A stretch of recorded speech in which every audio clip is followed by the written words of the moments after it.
There are men who rule through fear. There are men who rule through blood. And then there's the man who loses everything the moment he decides one life is worth more than his empire. King Kael Draven built his throne on the bones of weaker men. And for 20 years, no one dared question his reign. But power has a price, and mercy, real mercy, that's the deadliest weapon of all.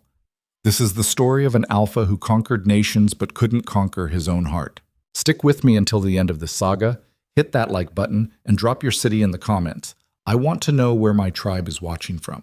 Because what happens next will make you question everything you thought you knew about strength. The war horn echoed across the Blackstone Plains at dawn, but Kael Draven barely heard it. He stood on the ramparts of Ironhold Keep, hands gripping the cold stone, watching smoke rise from the eastern villages. Another raid, another test of his authority, another reminder that in his world, peace was just the space between battles. The wind cut through his worn leather coat, carrying the stench of distant fires. Kael was 38 years old, and every scar on his body told a story he'd stopped recounting years ago. His face was all hard angles and weathered skin, the kind of face that made men step aside without thinking. Dark hair streaked with premature gray, jaw perpetually set in that expression between anger and calculation.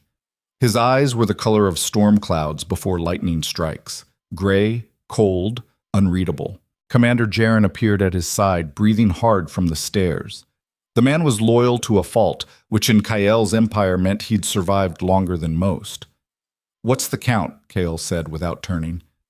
Jaren hesitated. 3 villages. 70 dead. Maybe more. They're pushing deeper into our territory. "Which clan?" "The Ravagers." "But sire, there's something else. They've taken captives this time. 24, mostly women. They're holding them at the old fortress in Greymoor." Kael's jaw tightened. The Ravagers were scavengers, bottom feeders who preyed on the weak. They'd been testing his borders for months, waiting to see if the rumors were true, if the great Kael Draven was finally losing his edge. "Assemble the 2nd Battalion," Kael ordered. "We ride at midday." Jaren shifted his weight. "My lord, the council wants to meet. They're saying we should negotiate. Send envoys instead of—" Kael turned slowly, and Jaren's words died in his throat. The king didn't need to raise his voice. The look was enough. "Did I ask what the council wants?" "No, sire." "Then why are you still talking?" Jaren bowed and retreated. Kael watched him go, then turned back to the horizon. The council. Soft-bellied merchants and minor lords who'd never swung a blade in anger.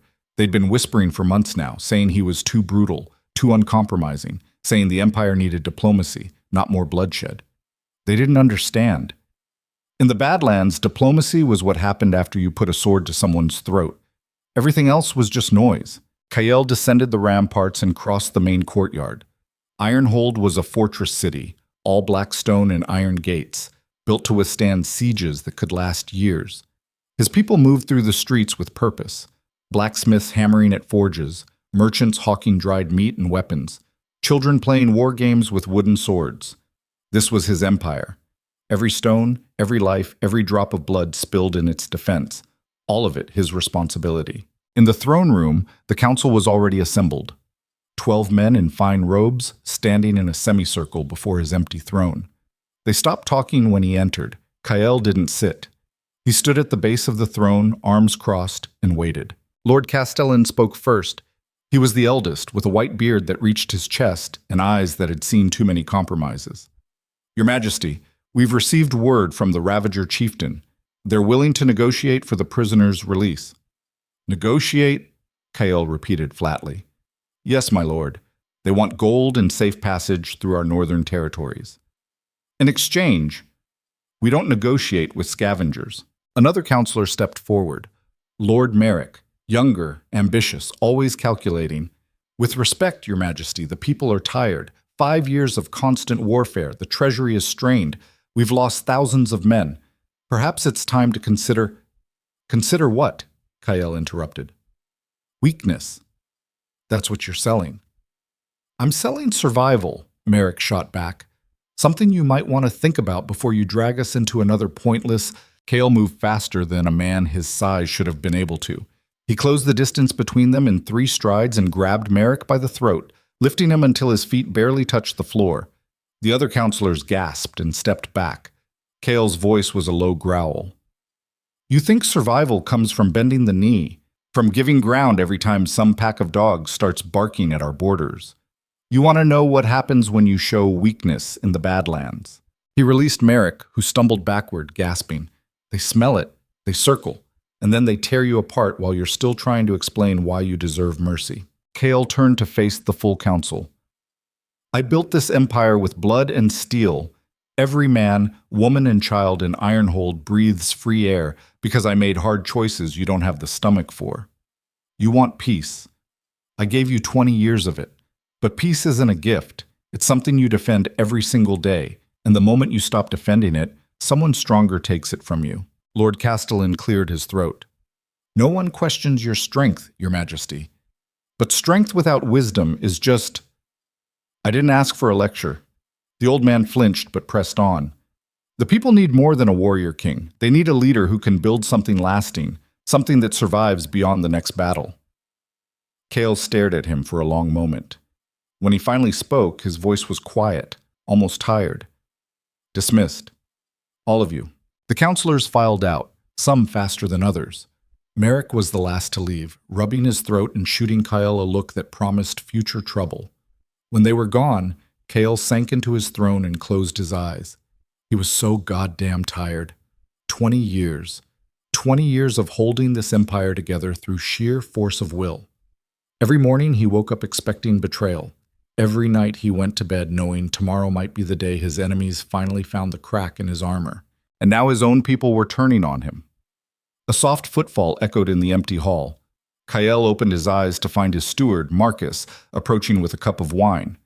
The old man had served Kyle's father and had somehow survived the purges that followed Kyle's bloody ascension.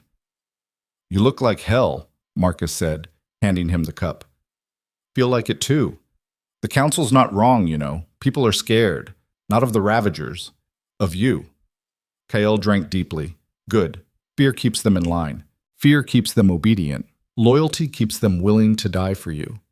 There's a difference. Is there? Marcus sighed. Your father used to say the same thing, right up until his own generals put a knife in his back. Cale's hand tightened on the cup. My father was weak. Your father was alone. Just like you're becoming. The words hung in the air between them. Cale wanted to argue, to rage against the truth of it, but he was too damn tired. Tell Jaren we leave in an hour, Cale said finally. I want the prisoners back before nightfall. Marcus bowed and left. Kyle sat alone in his throne room, surrounded by the symbols of his power, the banners of conquered clans, the weapons of defeated enemies, the crown that felt heavier every day. This was what he'd built. This was what he'd become. And he'd never felt more hollow and sad. The ride to Greymoor took 3 hours through terrain that went from rocky plains to dense forest. Cale led 50 mounted warriors, all battle-hardened men who'd followed him through a dozen campaigns. They rode in silence, weapons ready, eyes scanning the tree line. Jaren pulled his horse alongside Kyle's. The scouts report at least 100 Ravagers in the fortress. They're expecting us. Of course they are. That's the point. This could be a trap. Cale glanced at his commander. Everything's a trap. The question is whether you're fast enough to escape it. They reached the fortress as the sun began its descent. Greymoor was an old structure, half ruined from some forgotten war. The Ravagers had fortified it with crude barricades and posted sentries on the crumbling walls. Cale raised his fist, and his men stopped. He dismounted and walked forward alone, stopping 50 paces from the main gate. A figure appeared on the wall, a massive man with a scarred face and arms thick as tree trunks. The Ravager chieftain, Goroth. Well, well, Goroth called down, his voice rough as gravel. The great Cale Draven himself. Come to grovel for your people back. Cale's expression didn't change. I came to give you a choice. Release them now, and you live. Keep them. And I burn this place to the ground with you inside it. Goroth laughed, a sound like rocks tumbling down a cliff. You got balls, I'll give you that. But you're outnumbered 2 to 1. And we got hostages. You really want their blood on your hands. I've had blood on my hands for 20 years. A little more won't make a difference. The laughter died. Goroth leaned over the wall. You think you scare me, old man. Your time's done. Everyone knows it. The mighty king, getting soft in his old age, making mistakes, losing his edge. The only mistake I made was letting scum like you live this long. Kale turned to Jaren and nodded. Jaren raised his arm, and from the forest, 24 archers emerged, arrows already nocked. Goroth's face darkened. You son of a— Release the prisoners, Kale said calmly, or I'll kill every man on that wall and work my way inside. Your choice. You've got 10 seconds. You're bluffing. 9. Goroth's hand moved to his weapon. 8. The Ravagers on the wall began to shift nervously. 7. A new voice cut through the tension, a woman's voice, clear and defiant. Don't give him a damn thing, Goroth. Kael's eyes narrowed. A woman was being dragged onto the wall by 2 Ravagers. She was young, mid-20s maybe, with dark hair matted with dirt and blood. Her clothes were torn, and she had a fresh bruise across her cheek. But her eyes burned with pure fury. She stared down at Kael, and something in that gaze made him pause. There was no fear there, no pleading, just rage and defiance and something else he couldn't quite name. Who the hell are you? Kael called up. The woman spat blood over the edge of the wall. Nobody you need to worry about. But I'm telling you right now, don't you dare trade anything for me. Don't you dare show weakness to these animals. Goroth backhanded her across the face, and she went down hard. Kael's hand moved to his sword without thinking. 6, he said, his voice colder now. Goroth grabbed the woman by her hair and hauled her to her feet, pressing a knife to her throat. You take one more step, and she dies. Kael met the woman's eyes again. She was glaring at him, shaking her head slowly, daring him to walk away, daring him to let her die rather than show mercy. And in that moment, something shifted in Kael's chest, something he hadn't felt in so long he'd forgotten it existed. Curiosity. Who was this woman who'd rather die than see him compromise? 5, Kael said. The woman smiled, actually smiled, even with the knife at her throat. 4. Goroth's hand trembled slightly. You're insane. 3. Wait, one of the other Ravagers shouted. Just wait, let's talk about this. 2.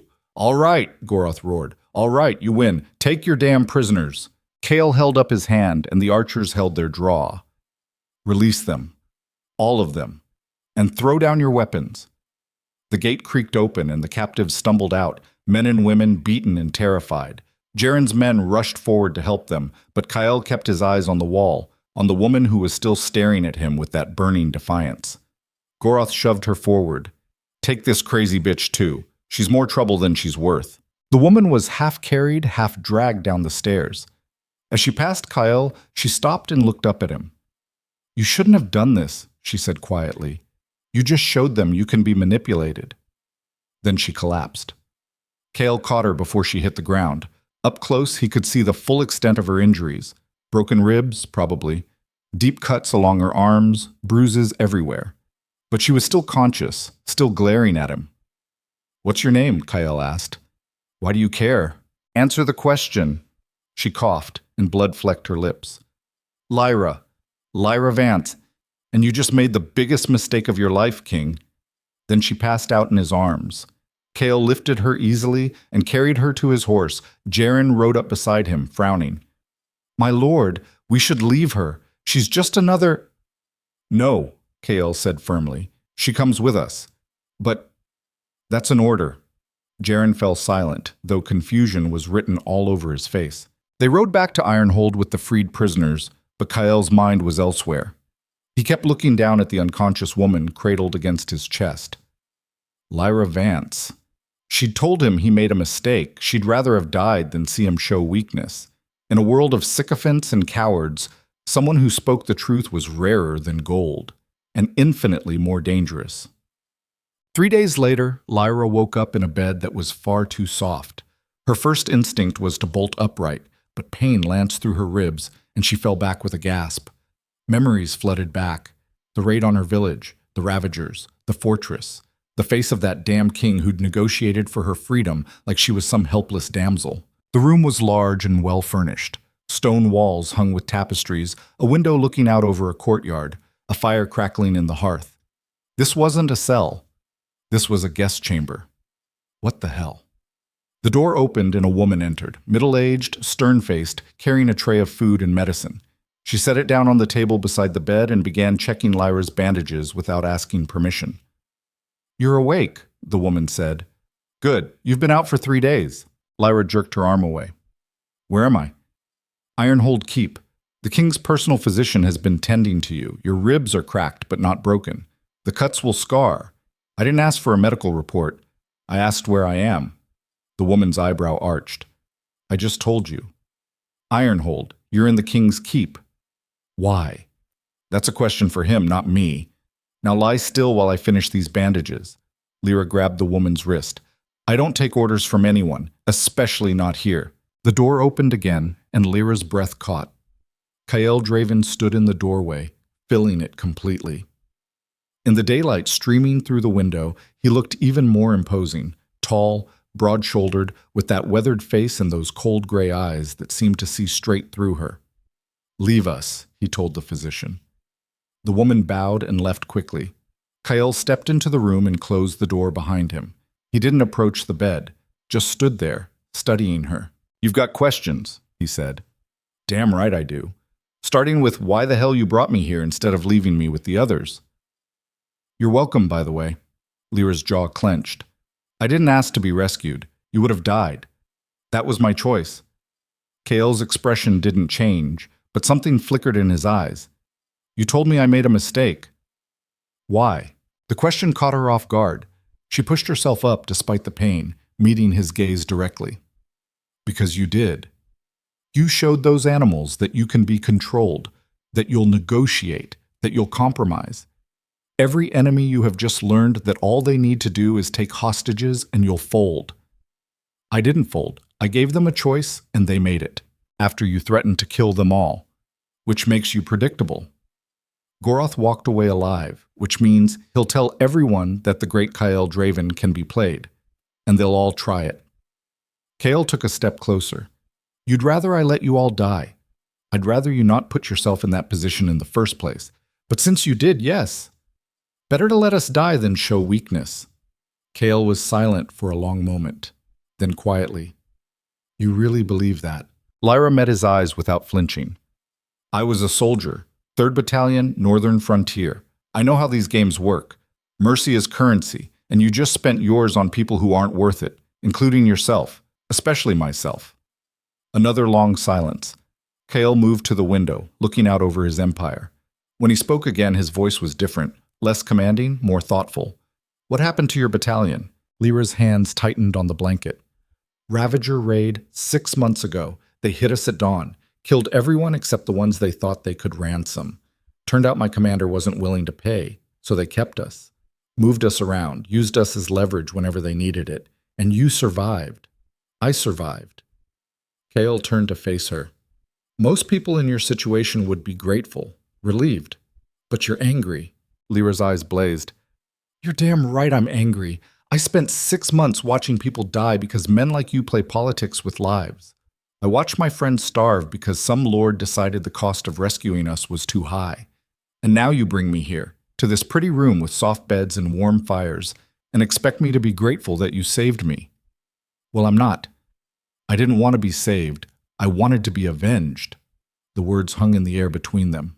Kael studied her for a long moment, and for the first time since he'd entered, something like respect crossed his face. "You're free to leave," he said finally. "I'm not holding you prisoner. There's a horse and provisions waiting for you in the stables. You can go anywhere you want." He moved toward the door. "But," Lyra's voice stopped him. Kael looked back. "But what?" he said. Lyra struggled to her feet, ignoring the pain. "But you didn't bring me here just to let me go. So what do you really want?" Kael's eyes narrowed. "You're observant. I'm not stupid." "No, you're not." He crossed his arms, leaning against the doorframe. "The truth is, I don't know yet.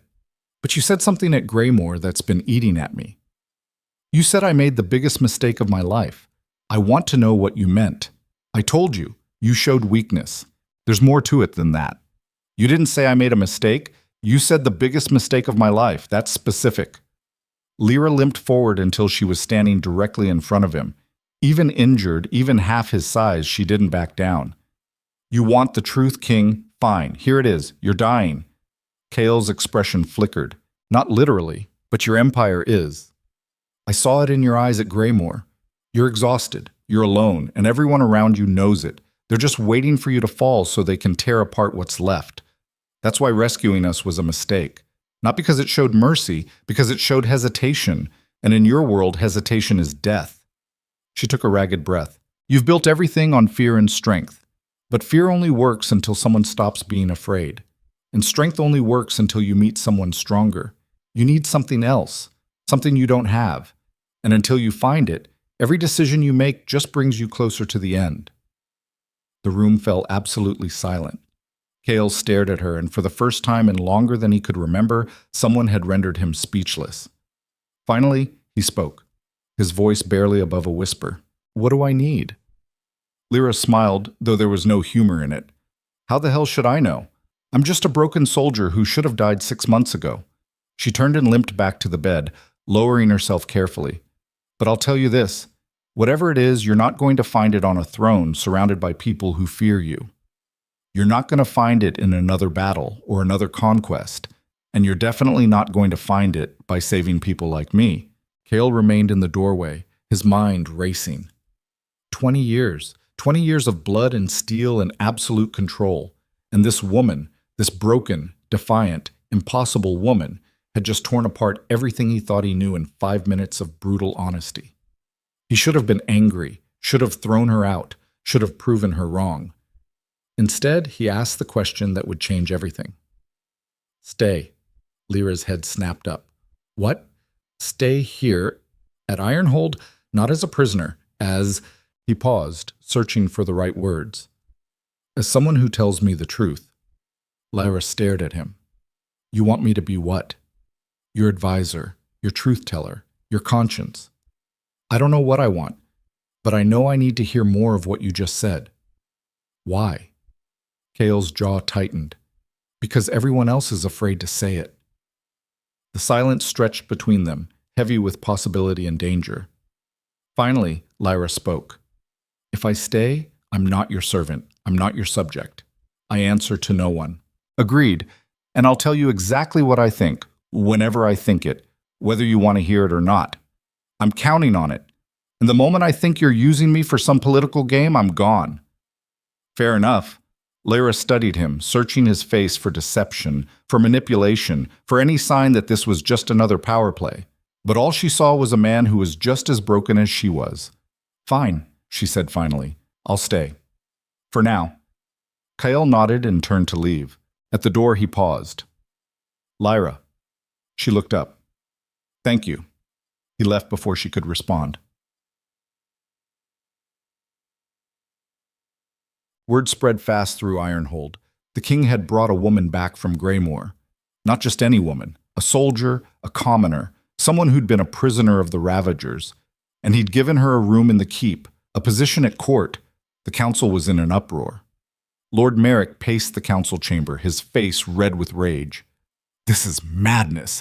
He brings some random woman off a battlefield and gives her access to... She's not random, Lord Castellan interrupted calmly. I had her background checked. Lyra Vance, former 3rd Battalion, decorated soldier, survived 6 months of captivity.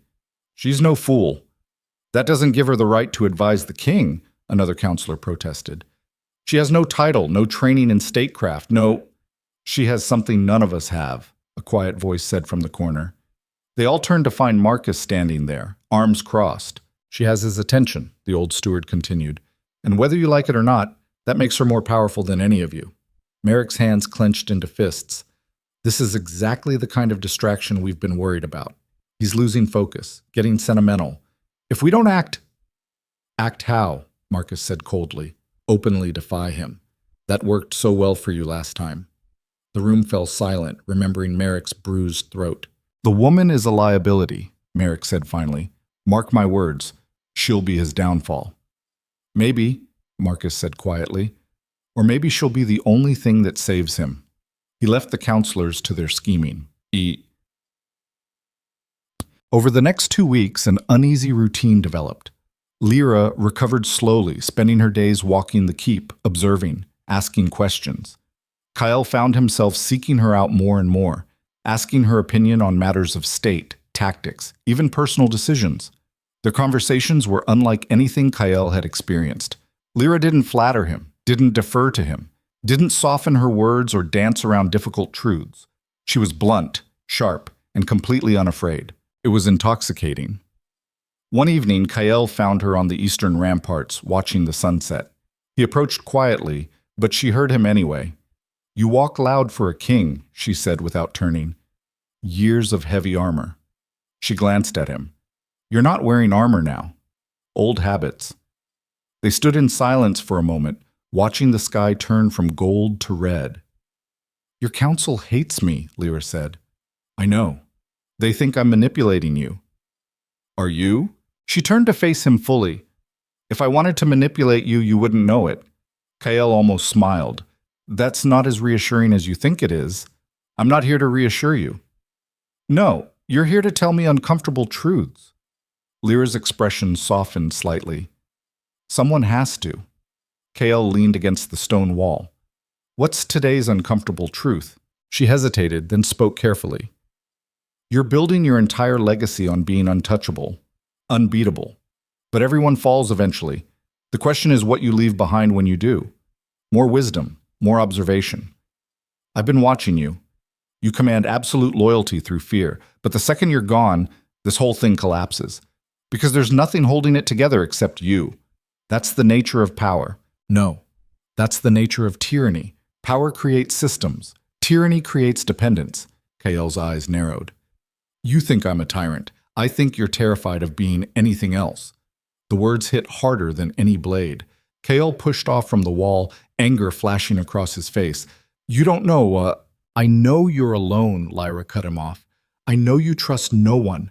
I know you've built walls so high that even you can't see over them anymore.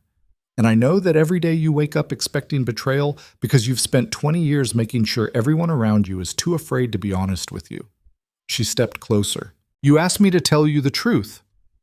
Well, here it is. You're not dying because you're weak. You're dying because you're isolated.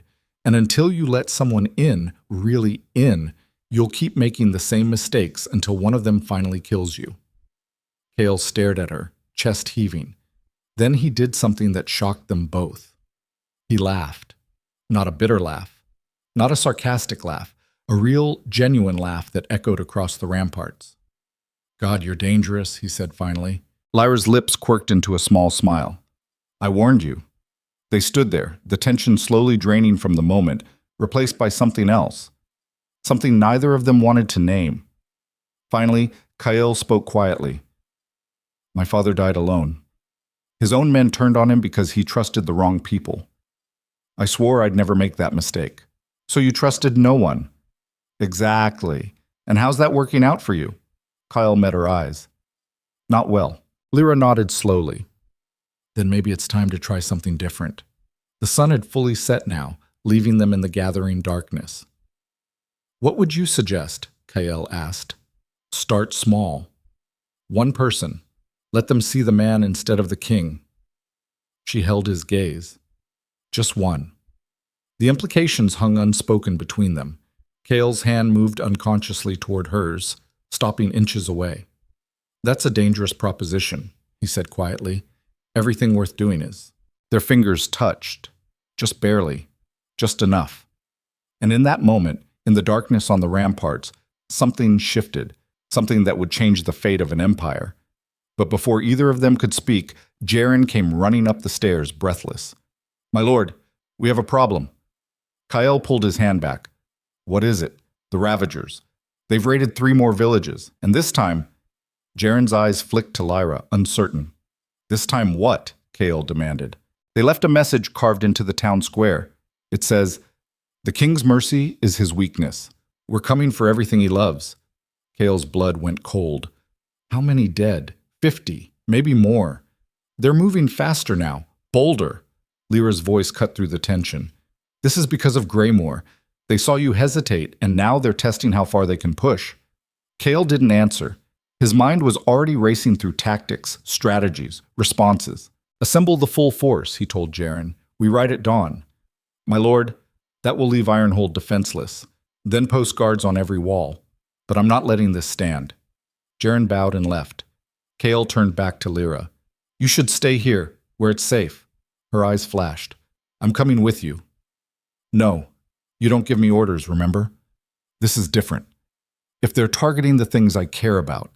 He stopped, realizing what he'd almost said. Lyra stepped closer. "If they're targeting what you care about, then I'm already in danger. Might as well be useful." Kael wanted to argue, wanted to protect her, wanted to lock her in the keep where nothing could touch her, but he knew that look in her eyes, that defiance. She wouldn't stay, and forcing her would destroy whatever fragile trust they'd built. "Fine," he said finally. "But you follow my orders on the battlefield. In combat, yes. Everywhere else, no. Deal." They shook on it, and Kael realized this was the first time he'd negotiated with anyone as an equal in 20 years. It felt strange.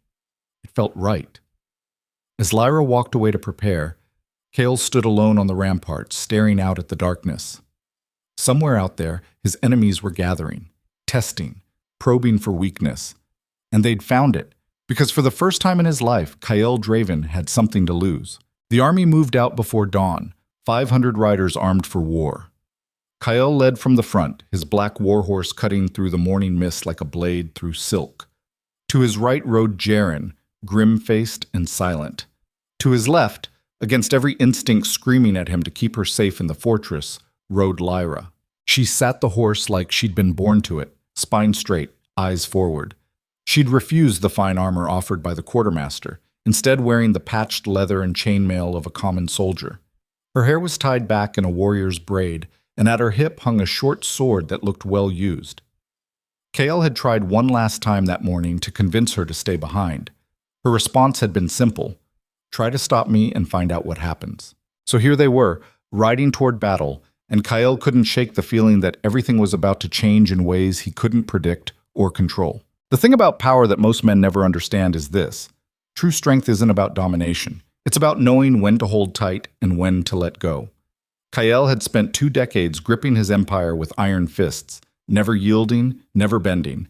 And now, watching this woman ride beside him into danger, he felt that grip loosening, not from weakness, from something far more terrifying: choice, the conscious decision to care about something beyond survival, beyond victory, beyond the throne. They rode hard through the Badlands, past burned villages and abandoned farmsteads. The Ravager's trail was easy to follow, smoke on the horizon, carrion birds circling overhead, the stench of death carried on the wind. By midday, they reached the remains of Thornfield, the most recent target. The village was still smoldering. Bodies lay in the streets, cut down while trying to flee.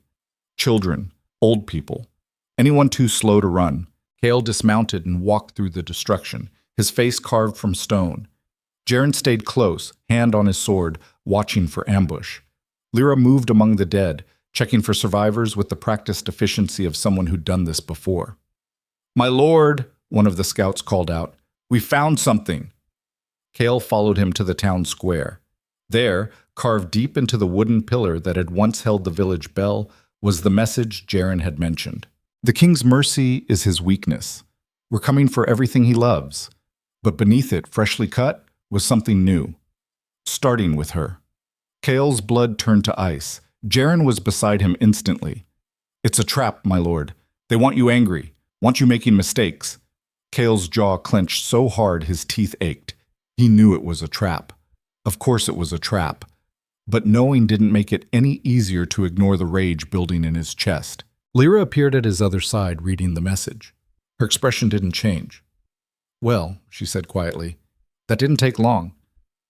"You need to go back," Kael said, his voice tight. "No, this isn't a suggestion, and this isn't a negotiation. They carved my death into a post. You think running is going to stop them. It'll keep you alive." Lyra turned to face him fully, and her eyes were hard as flint. "I've been dead before, King. 6 months in a cage waiting for someone to decide I was worth saving. You know what I learned? Death doesn't scare me. Being helpless does. So no, I'm not running. I'm staying right here until we burn these bastards to the ground." The scouts are reporting movement, Jaren interrupted. 3 miles east, large force, maybe 200. Ravagers, Kael asked. No, my lord. Different banners. The Bone Clan. Kael's eyes narrowed. The Bone Clan were mercenaries, brutal and efficient. They didn't raid for sport. Someone had hired them. This goes deeper than the Ravagers, Lyra said, reading his thoughts. Kael nodded slowly. Someone's coordinating this, using the raids to draw me out, test my responses, learn my patterns. The council, Jaren suggested quietly. The thought had already crossed Kael's mind. Lord Merrick had been too vocal about wanting regime change. But would he really go this far? Hire bandits to attack his own people just to make Kael look weak? The answer, unfortunately, was yes. We need prisoners, Kael said. Someone who can tell us who's pulling the strings. The Bone Clan don't surrender, Jaren pointed out. Then we'll make them want to. Kael turned to address his assembled force. His voice carried across the ruined village, cold and commanding. Listen well. The enemy wants us angry, wants us charging in blind. So we're going to do exactly that, but on our terms. Jaren, take half the force and circle north. Wait for my signal. When they spring their trap, you hit them from behind. No mercy, no prisoners except their commanders. Understood. A chorus of affirmations. The rest of you, with me, we're going to walk right into whatever they've planned, and we're going to make them regret it. Understanding the psychology of leadership in moments like these is crucial. Kael wasn't inspiring his men with speeches about honor or glory. He was doing something far more primal. He was channeling their fear into rage, their uncertainty into violence. This is how alphas survive. Not by denying the darkness, but by owning it completely. By becoming the thing that makes others hesitate. But here's the trap that most rulers fall into. When you build your authority on fear and violence, you can never stop.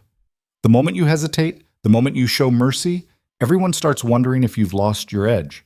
And in that wondering, empires crumble. They moved out in 2 columns. Kael's group rode directly toward the Bone Clan's position, while Jaren's force melted into the forest to the north. Lyra stayed close to Kael, and he didn't have the energy to argue anymore. The terrain grew rougher, rocky hills and narrow passes perfect for ambush. Kael felt eyes on them, watching, waiting. His hand rested on his sword hilt, ready. They're good, Lyra murmured. I count at least 4 positions. 5, Kael corrected. There's another group in the ridge above us. She glanced at him with something that might have been respect.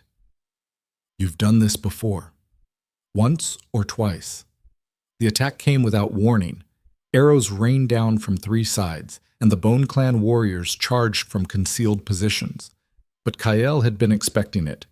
His men were already moving, shields up, forming defensive positions. With me, Kael roared, spurring his horse forward into the enemy line. The next few minutes were chaos. Steel on steel, screaming horses, men dying on both sides. Kael fought with the brutal efficiency of someone who'd spent his life in combat. His sword found throats and hearts with terrible precision. Beside him, Lyra moved like a ghost, her smaller size an advantage in close quarters. She fought dirty, going for eyes and groins and any vulnerable spot she could find. A Bone Clan warrior twice her size came at her with an axe. She ducked under his swing, drove her blade into his knee, and when he went down, she finished him without hesitation. Kael felt something shift in his chest watching her. Not fear for her safety, though that was there too, but recognition. She wasn't some delicate thing that needed protecting. She was a survivor, a fighter, someone who understood the same brutal truths about the world that he did. The signal horn blew, Jaren's forces crashing into the enemy rear. The Bone Clan, caught between 2 forces, began to break. Some tried to flee. Most died trying. 10 minutes after it started, it was over. Kael dismounted in the center of the battlefield, breathing hard, covered in blood that wasn't his. His men were securing prisoners, tending to the wounded, stripping the dead. Lyra appeared beside him, wiping her blade clean. That was almost too easy. I know, which means... it's not the real trap. Kael's eyes scanned the surrounding hills. This was a test. They wanted to see how we'd respond. A scream cut through the air. One of Kael's scouts came running from the north, his face pale with terror. My lord, the scout gasped. Ironhold, we just got word. The city's under attack. Cale's world stopped. What? A massive force. They hit the western gate an hour ago. They're inside the city. Who? Who's leading them? The scout's voice dropped to a whisper. Lord Merrick, my lord. He's declared himself regent. Says you abandoned your people to chase glory in the wilderness. The betrayal shouldn't have surprised him.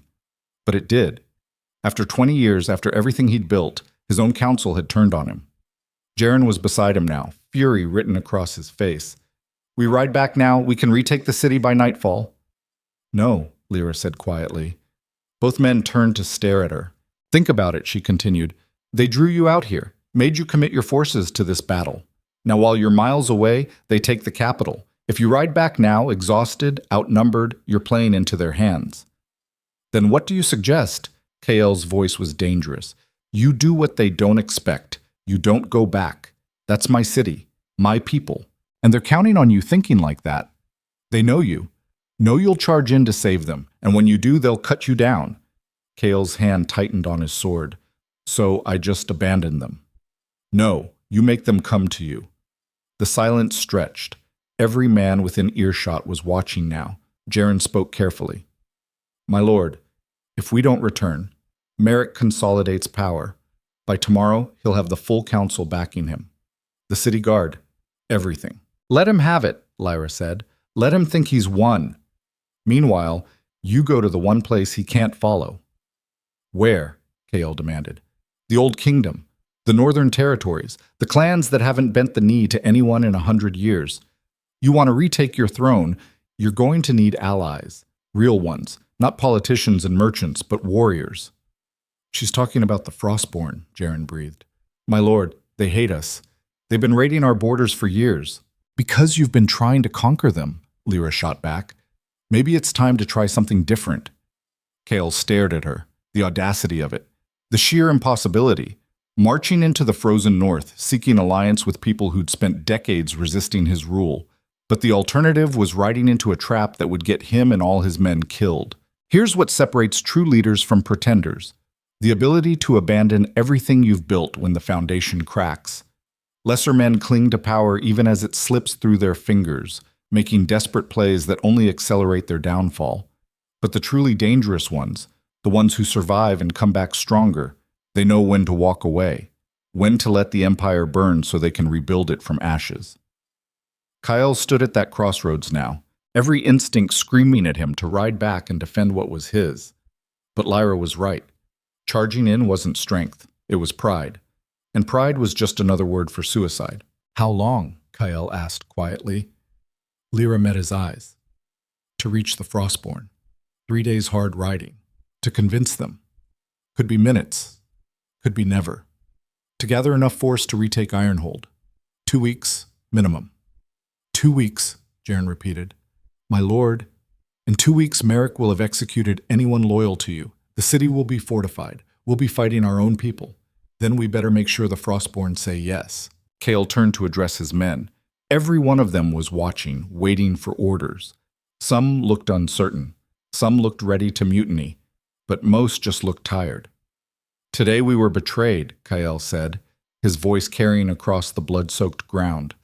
Not by enemies we could see coming, but by men we trusted. Men who sat in council chambers while you bled on battlefields. Men who decided their power mattered more than your lives. He paused, letting the anger build. I could order you back to Ironhold right now. We could ride through the night, crash against those walls, and maybe some of us would survive long enough to die inside the city we built. Or we could do something smarter. What's that, my lord? Someone called out. We could make them afraid. Kael drew his sword, holding it high. For 20 years I ruled through strength, through fear, through the knowledge that no one could stand against us. But I was wrong about something. Strength isn't about holding on to power. It's about knowing when to let it go. When to walk away from a fight you can't win so you can come back and win the war. He lowered the blade, looking each man in the eyes. We're riding north, to the Frostborn territories. We're going to do what no southern king has ever done. We're going to ask for their help. Not as conquerors, not as rulers, but as men who understand what it means to fight for something that matters.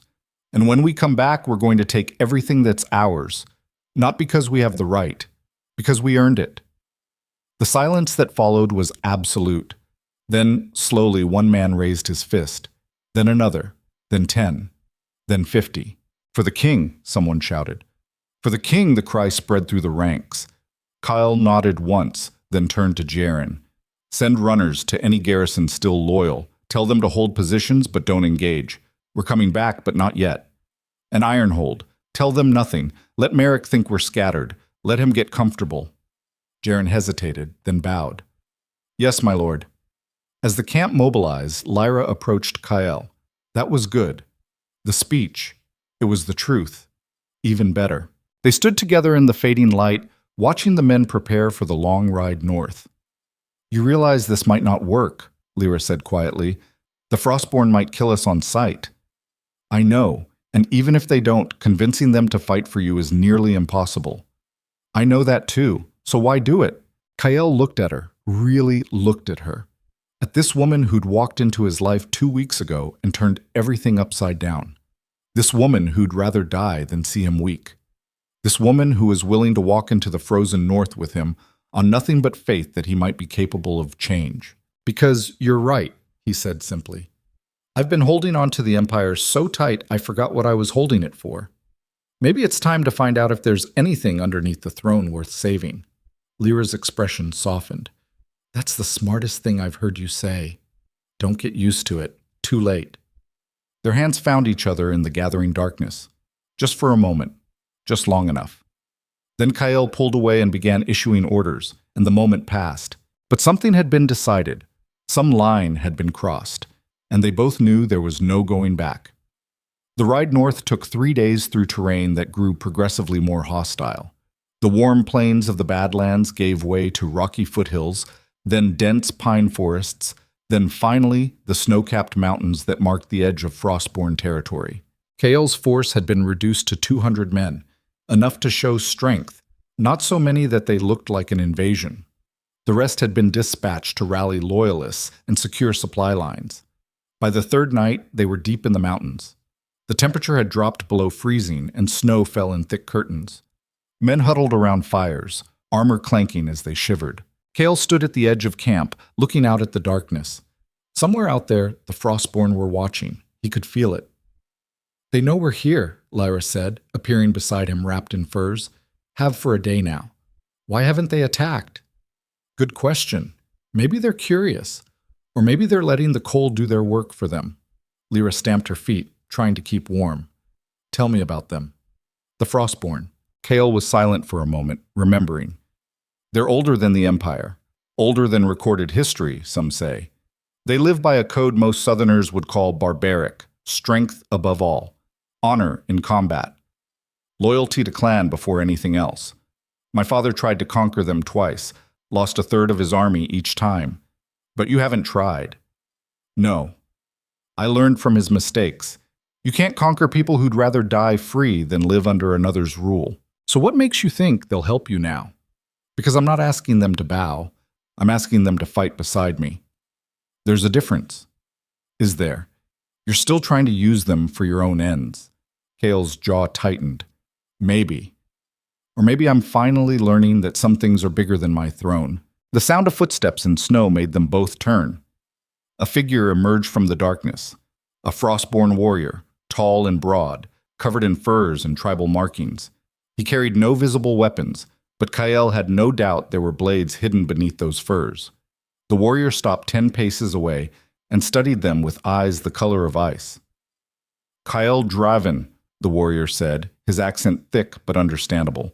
"The Autumn King, the Conqueror, the man who bleeds the South dry and calls it peace." Kale met his gaze steadily. "That's one way to describe me. Do you deny it?" "No." The warrior's expression didn't change. "My chieftain wishes to speak with you, you and the woman. No weapons, no guards. You come now or you leave our lands. Choose." Jaren stepped forward immediately. "My lord, you can't." "I can and I will," Kael cut him off. He looked at Lyra. "You don't have to come." She was already moving toward the Frostborn warrior. "Like hell I don't." Kael removed his sword belt and handed it to Jaren. "If we're not back by dawn, ride south. Don't try to rescue us." "My lord." "That's an order." They followed the Frostborn warrior into the darkness, leaving the warmth and safety of camp behind. The snow was falling harder now, covering their tracks almost immediately. Kyle kept his senses alert, watching for ambush, but the warrior seemed content to simply lead them deeper into the mountains. After an hour of climbing, they reached a massive cave entrance. Firelight flickered from within, and the sound of voices carried on the wind. The warrior gestured them inside. The cave was enormous, extending back into the mountain farther than Kale could see. Dozens of Frostborn filled the space, warriors, women, children. They all stopped what they were doing to stare at the Southerners who dared enter their territory. At the center, seated on a throne carved from ice and stone, was the chieftain. She was younger than Kale expected, maybe 40, with white blonde hair braided down her back and scars crisscrossing her face and arms. She wore furs and leather armor, and at her side rested a war axe that looked like it weighed more than Lyra. "Kale Draven," the chieftain said, her voice echoing through the cave. "I am Astrid Frostborn, leader of the northern clans. You have a lot of nerve coming here."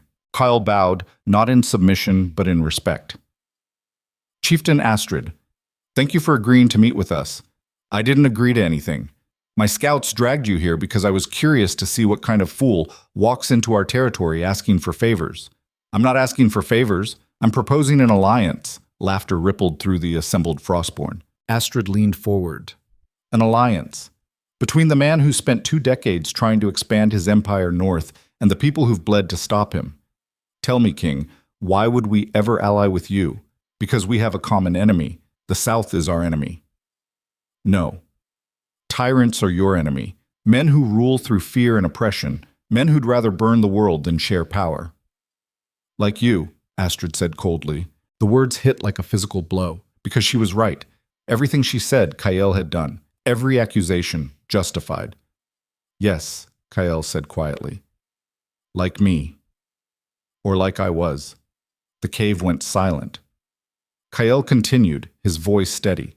3 days ago, my own council betrayed me, seized my capital, declared me unfit to rule.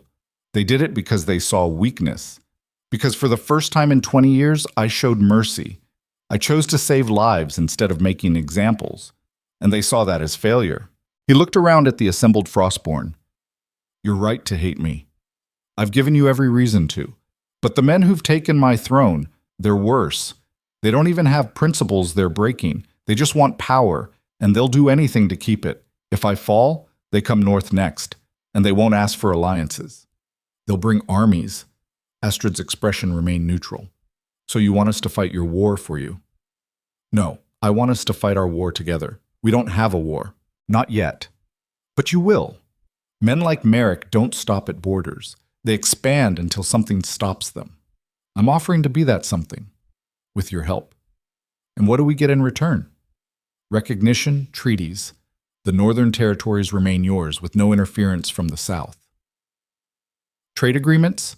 And something you've never had from a southern king, my word that I will never try to conquer you." "Words are wind," Astrid said.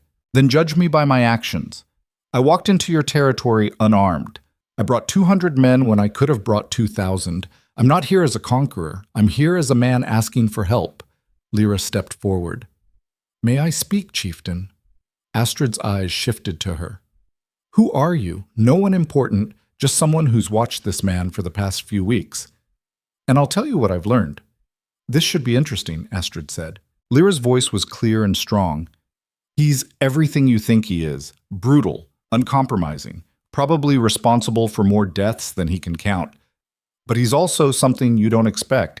He's capable of change," the Frostborn murmured among themselves. 3 weeks ago, this man would have ridden into your territory with an army and demanded submission," Lyra continued. "He would have burned villages until you bent the knee. But he didn't. He came asking. That's new. That's different. And maybe, just maybe, it's the start of something better." Astrid studied her for a long moment. "You love him." It wasn't a question. Lyra didn't flinch. "I don't know yet. But I believe in him, and I've spent 6 months learning not to believe in anyone." The chieftain stood, her massive frame dominating the space. She walked down from her throne and stopped directly in front of Kyle. "You know our ways," she said. "I do." "Then you know we don't make alliances lightly. Words and promises mean nothing. We judge by trial. Kael nodded. What kind of trial? Single combat, you and me. No weapons, no armor. First blood. If I win, we fight beside you. All the northern clans, every warrior we can muster. And if you win, you leave our lands and never return. And if your enemies come north, we'll deal with them our way. Kael glanced at Lyra. She looked terrified, but nodded slightly. He turned back to Astrid and extended his hand. Agreed. The fight happened immediately. No preparation, no time to strategize. The Frostborn cleared a space in the center of the cave, forming a circle around the combatants. Kael stripped off his coat and shirt despite the cold. Astrid did the same, revealing a body covered in scars and hard muscle. They circled each other slowly. Astrid moved first, fast as a snake. Her fist caught Kael in the ribs, driving the air from his lungs. He rolled with the impact and came up with a strike to her jaw that snapped her head back. They traded blows with brutal efficiency. No technique, just raw power and survival instinct. Astrid was younger, faster, but Kael had fought longer, knew how to read an opponent's tells. Blood flowed from both combatants, split lips, gashed foreheads, bruised ribs. The Frostborn watched in absolute silence. This is what leadership actually looks like in its rawest form. Not speeches or strategies, but the willingness to put your body on the line, to bleed for what you're asking others to die for. Kael had built an empire on this principle, but somewhere along the way he'd forgotten it. Started ruling from thrones instead of battlefields.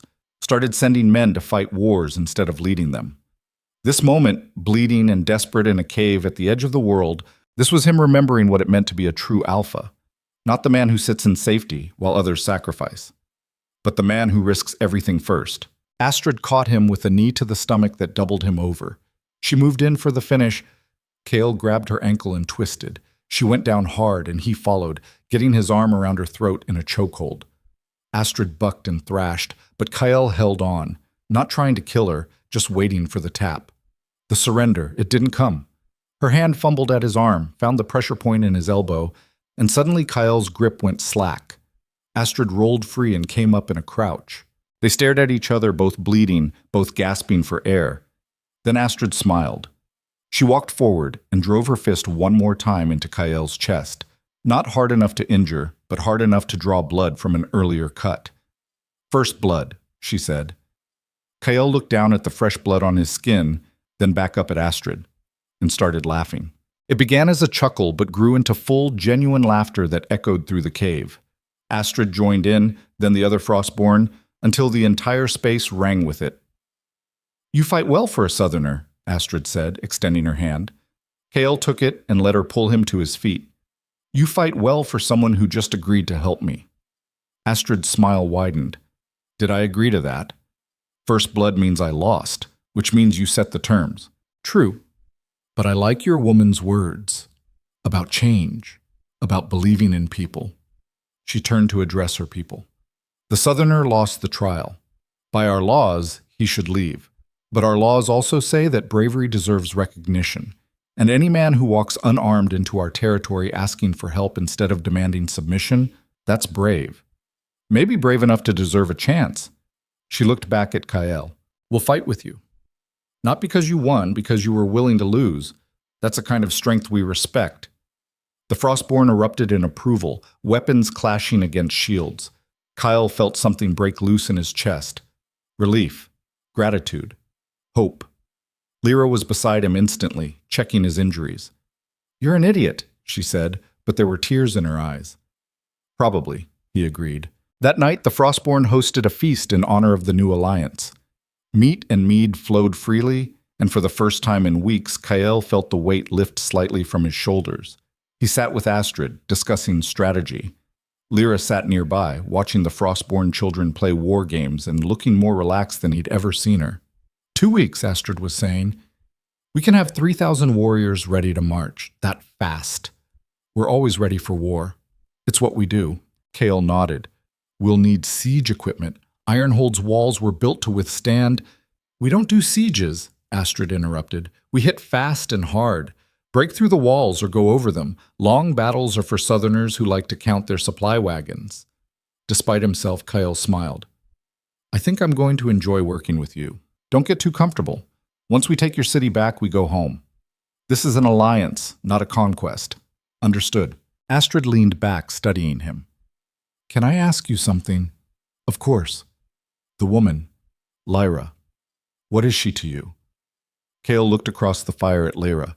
She was laughing at something one of the Frostborn warriors had said, her face lit by firelight, and his chest tightened. I don't know yet, he said honestly. Something important.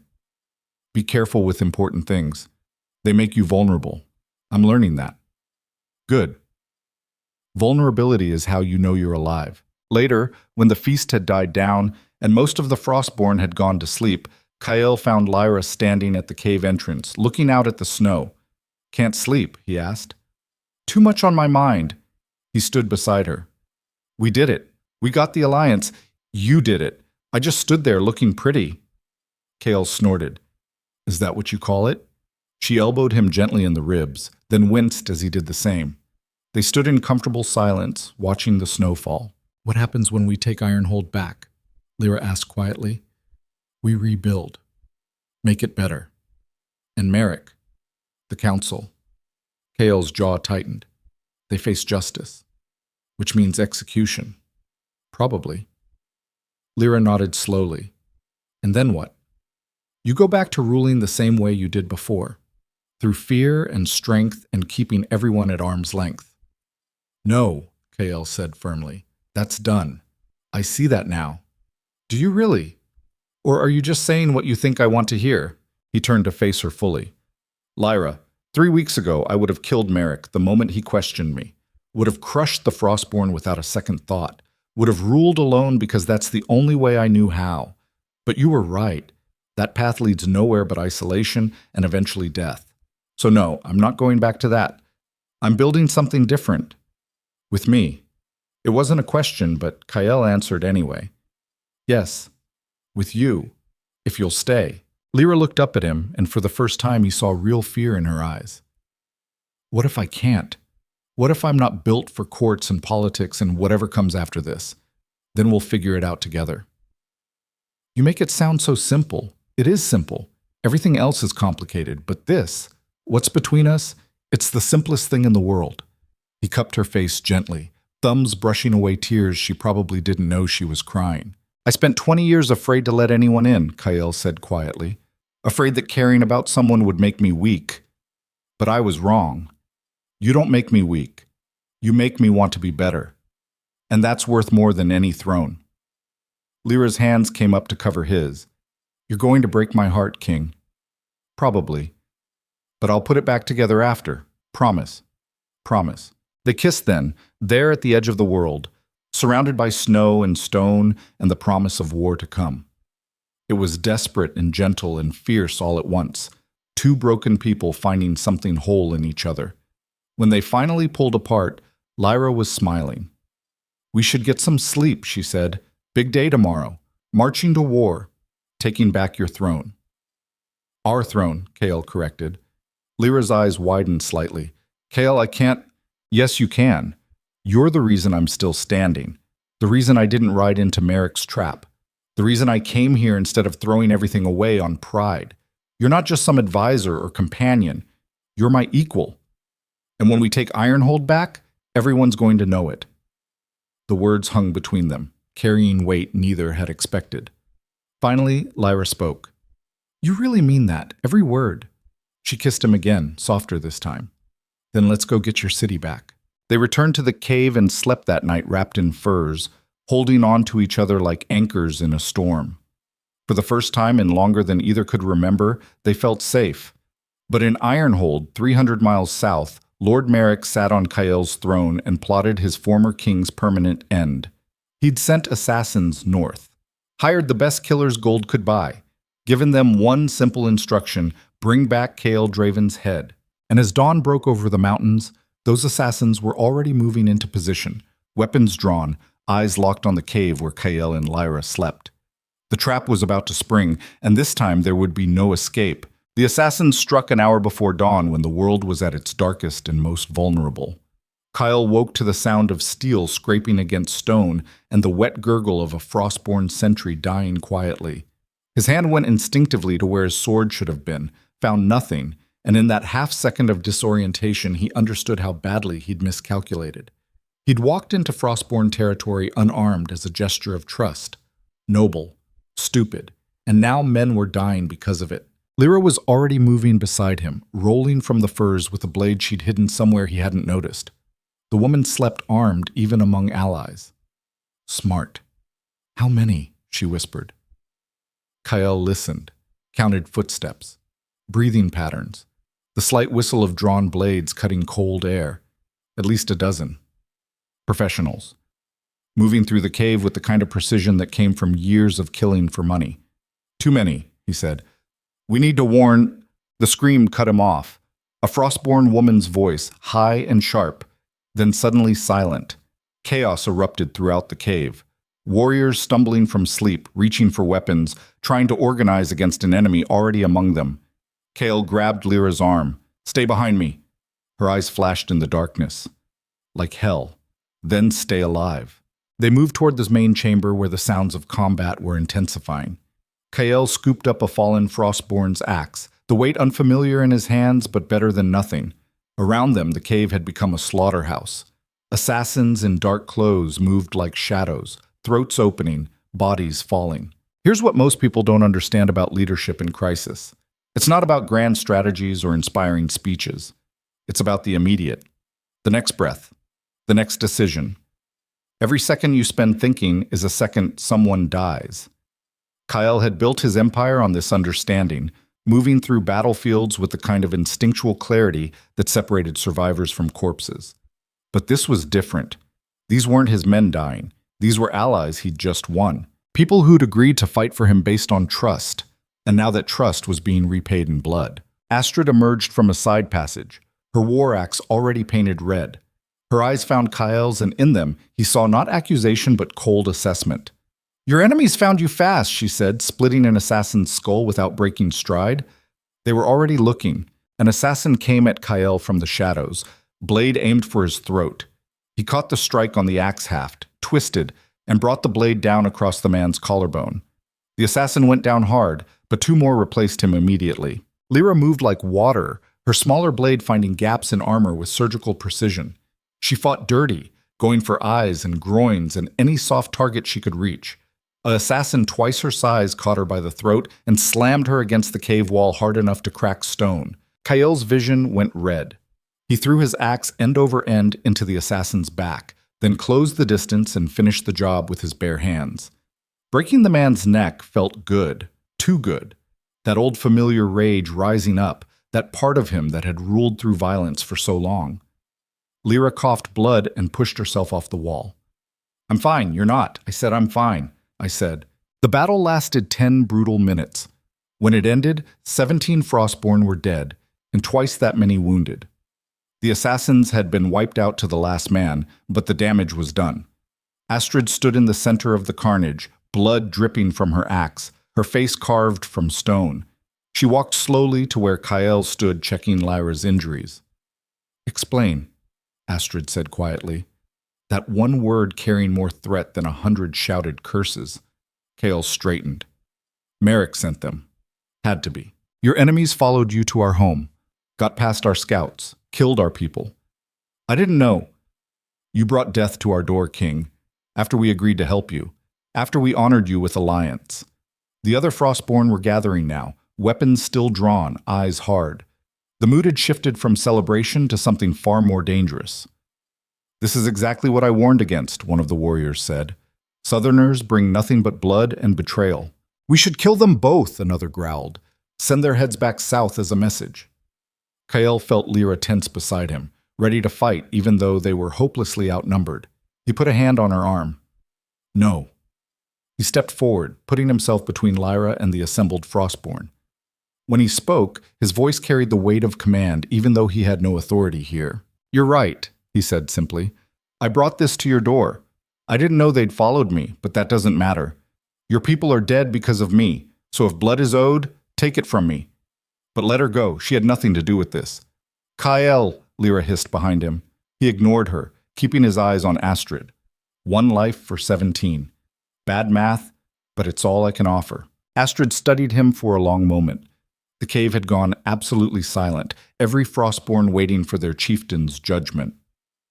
You would die for her, Astrid said. Yes. And for us. For people you barely know. For people I asked to fight beside me. For people who died because I didn't consider all the consequences. Understanding power means understanding debt. Not financial debt, but the deeper kind, the kind written in blood and obligation. Kyle had spent 20 years avoiding this kind of debt, ruling through strength alone so he never owed anyone anything. But Lyra had been right back in Ironhold. That kind of power was hollow. Real strength came from being willing to sacrifice, from putting others before yourself even when it cost everything, especially when it cost everything. This moment, offering his life for people he'd known less than a day, this was Kyle finally understanding what it meant to be more than just a conqueror. Astrid's expression didn't change, but something shifted in her eyes. She turned to her people. The Southerner offers his life for ours. By our laws, that's a debt acknowledged. We can take his head, satisfy our rage, and send him back in pieces. Or we can accept that war brings death, even among allies, and recognize that a man willing to die for strangers might actually be worth following into battle. The Frostborn murmured among themselves. Some looked convinced. Others still wanted blood. I vote we gut them both, a voice called out. Jaren appeared from the shadows, sword drawn, leading 20 of Kael's men. They formed a protective circle around their king, outnumbered 5-1, but ready to die fighting. Stand down, Kael ordered. My lord, we can't... I said stand down. That's a direct order. Jaren's jaw clenched, but he lowered his blade. His men followed reluctantly. Astrid watched this exchange with interest. Your men are loyal. They're fools, Kael said. But yes. Loyalty matters, Astrid said. More than strength. More than strategy. A man who inspires that kind of devotion isn't easily dismissed. She drove her axe into the ground with finality. We honor the alliance. But this is your only mistake, Southerner. The next time your enemies find us, we'll feed you to them ourselves. Understood. Now get your people ready to march. We leave at midday, and you're going to help us burn our dead before we go. The next few hours were brutal. Kael worked alongside the Frostborn, preparing the bodies for cremation. It was hard, physical labor that left his hands blistered and his back screaming. But it was also necessary. These people had died because of his war. The least he could do was honor them properly.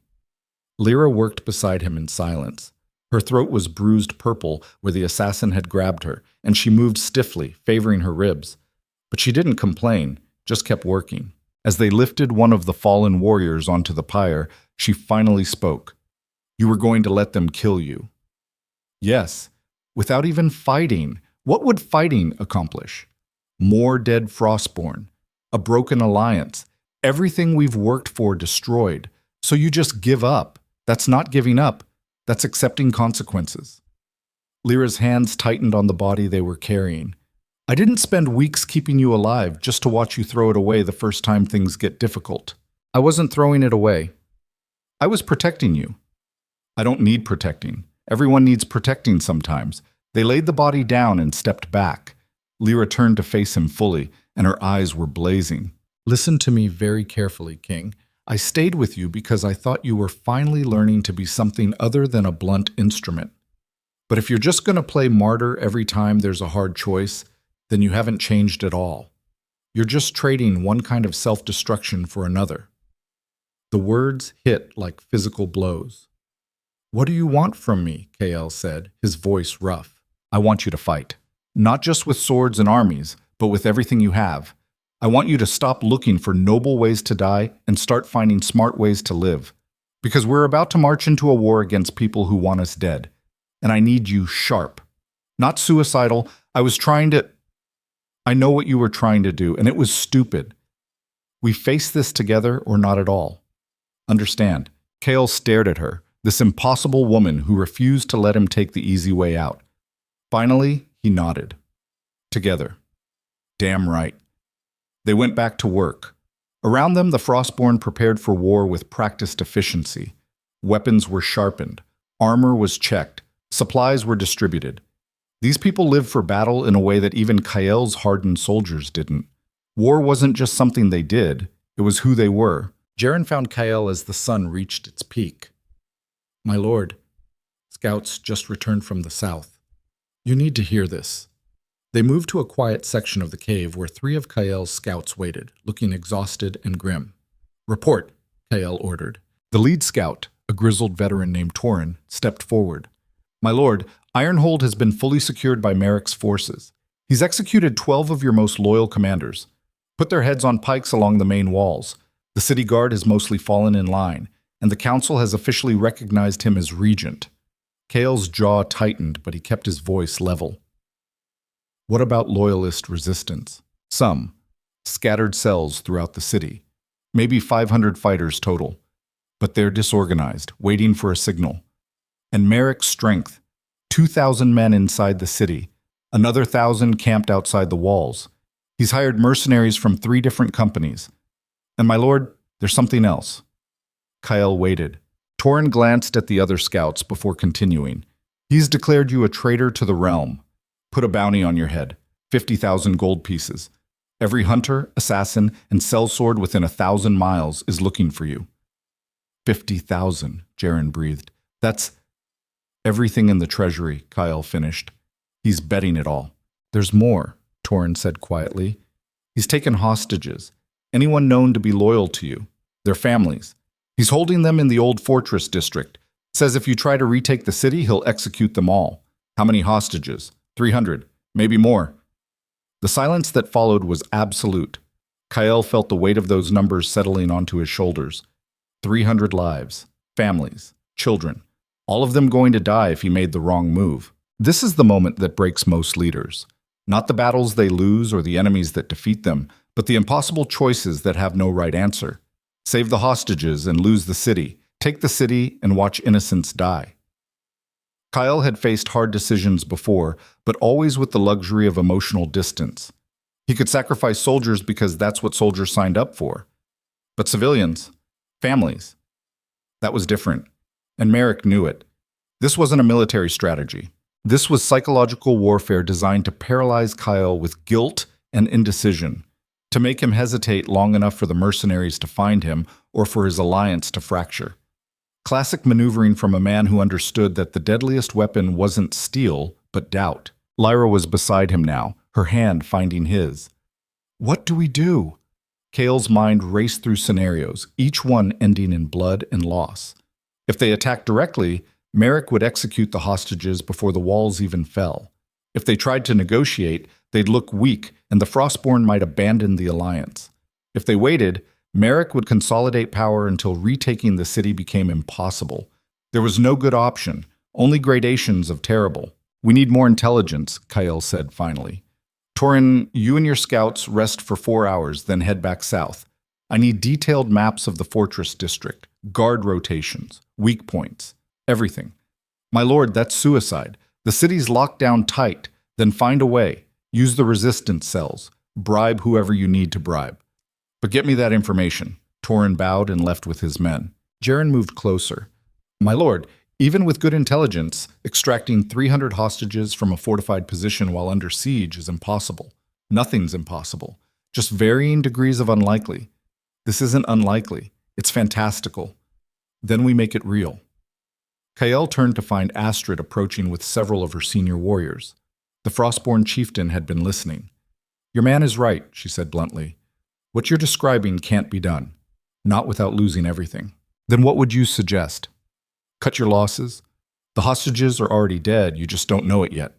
Take the city, kill Merrick, and accept that war has costs." The words were brutally pragmatic, exactly what Kael would have said 3 weeks ago. But now, with Lyra's hand in his and the weight of real alliance on his shoulders, that answer felt hollow. "No," Kael said quietly. Astrid's eyebrow raised.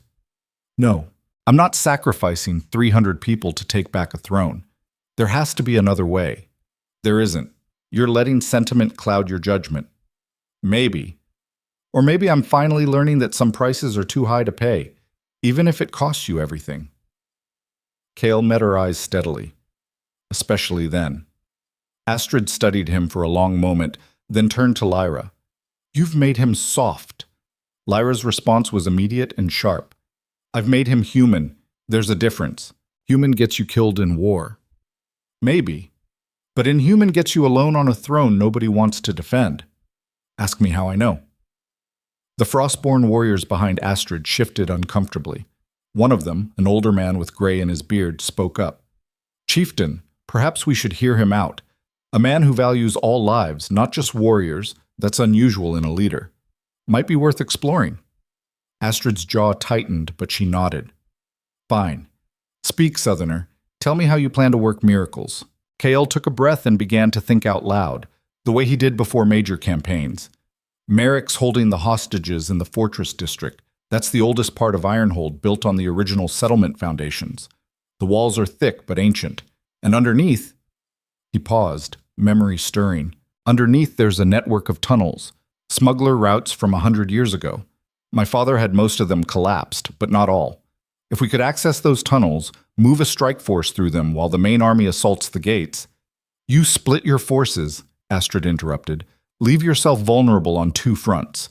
Only if Merrick knows we're coming through the tunnels. If we can keep that secret, we hit the fortress from inside while he's focused on defending the walls. And how do you plan to keep that secret? The moment your army appears outside Ironhold, he's going to put every guard he has on high alert, unless we give him something else to focus on. Like what? Kael turned to Jaren. How many men do we have scattered in the southern territories? Loyalists who haven't been caught yet. Jaren considered. Maybe 2,000, spread across a dozen garrisons. If we could coordinate them, have them all attack Merrick's supply line simultaneously, force him to split his attention. That would require perfect timing, Jaren said, and a way to communicate with all those scattered forces without Merrick intercepting the messages. We use the resistance cells inside the city, Lyra suggested. They can carry messages in ways Merrick won't notice. Merchants, travelers, people below his radar. Kael nodded, the plan starting to take shape. We spend 1 week preparing, getting intelligence, coordinating with loyalists, finding the tunnel entrances. Then we move fast. The Frostborn and my main force hit the gates at dawn. That draws Merrick's attention. Meanwhile, a small team goes through the tunnels, gets to the Fortress District, and extracts the hostages. Once they're clear, we take the walls. Astrid crossed her arms. And if the tunnel team gets caught, they won't. You can't guarantee that. No, but I can lead them myself. Absolutely not, Jaren said immediately. Agreed, Astrid added. You're the king. You don't run rescue missions. Kael's voice went hard. I'm not sending men into that kind of danger without being willing to go myself. That's not who I am anymore. Lyra squeezed his hand.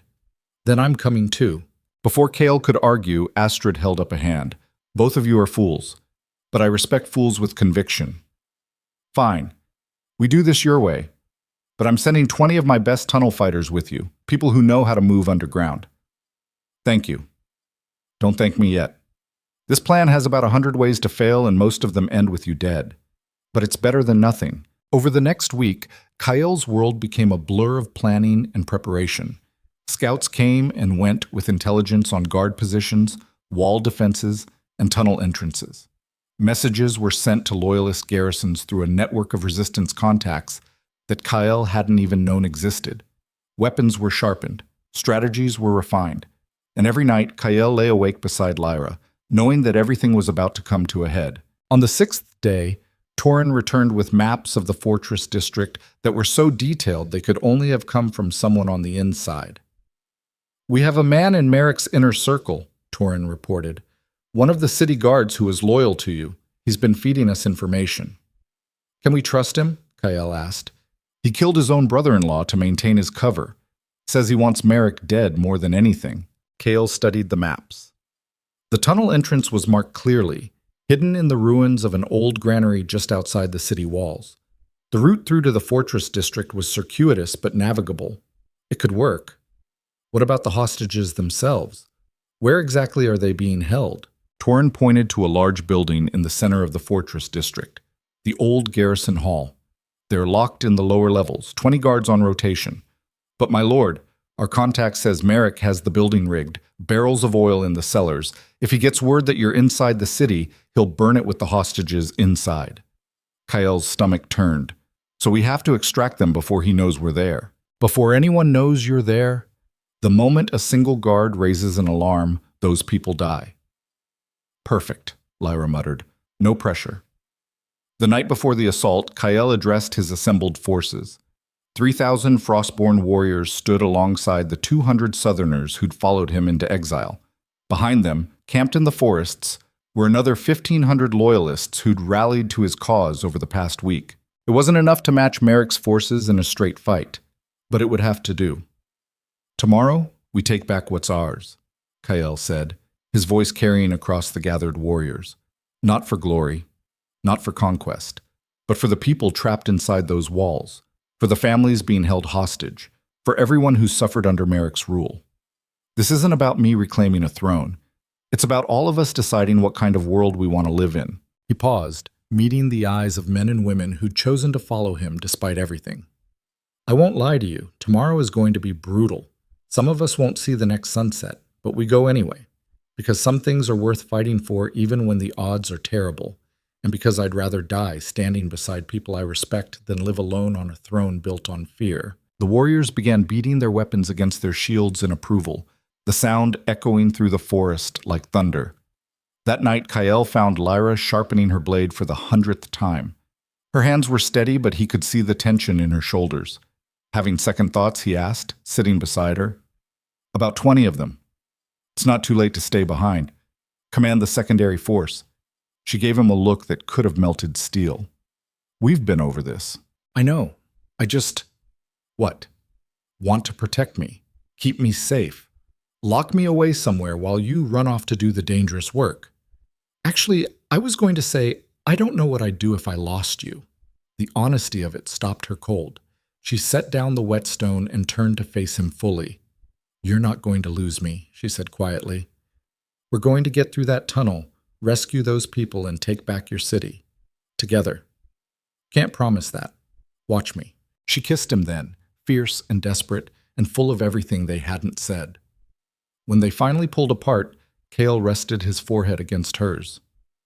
"When this is over," he said quietly, "when we've won.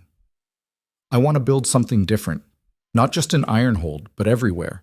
A kingdom where strength doesn't mean brutality, where power serves people instead of controlling them.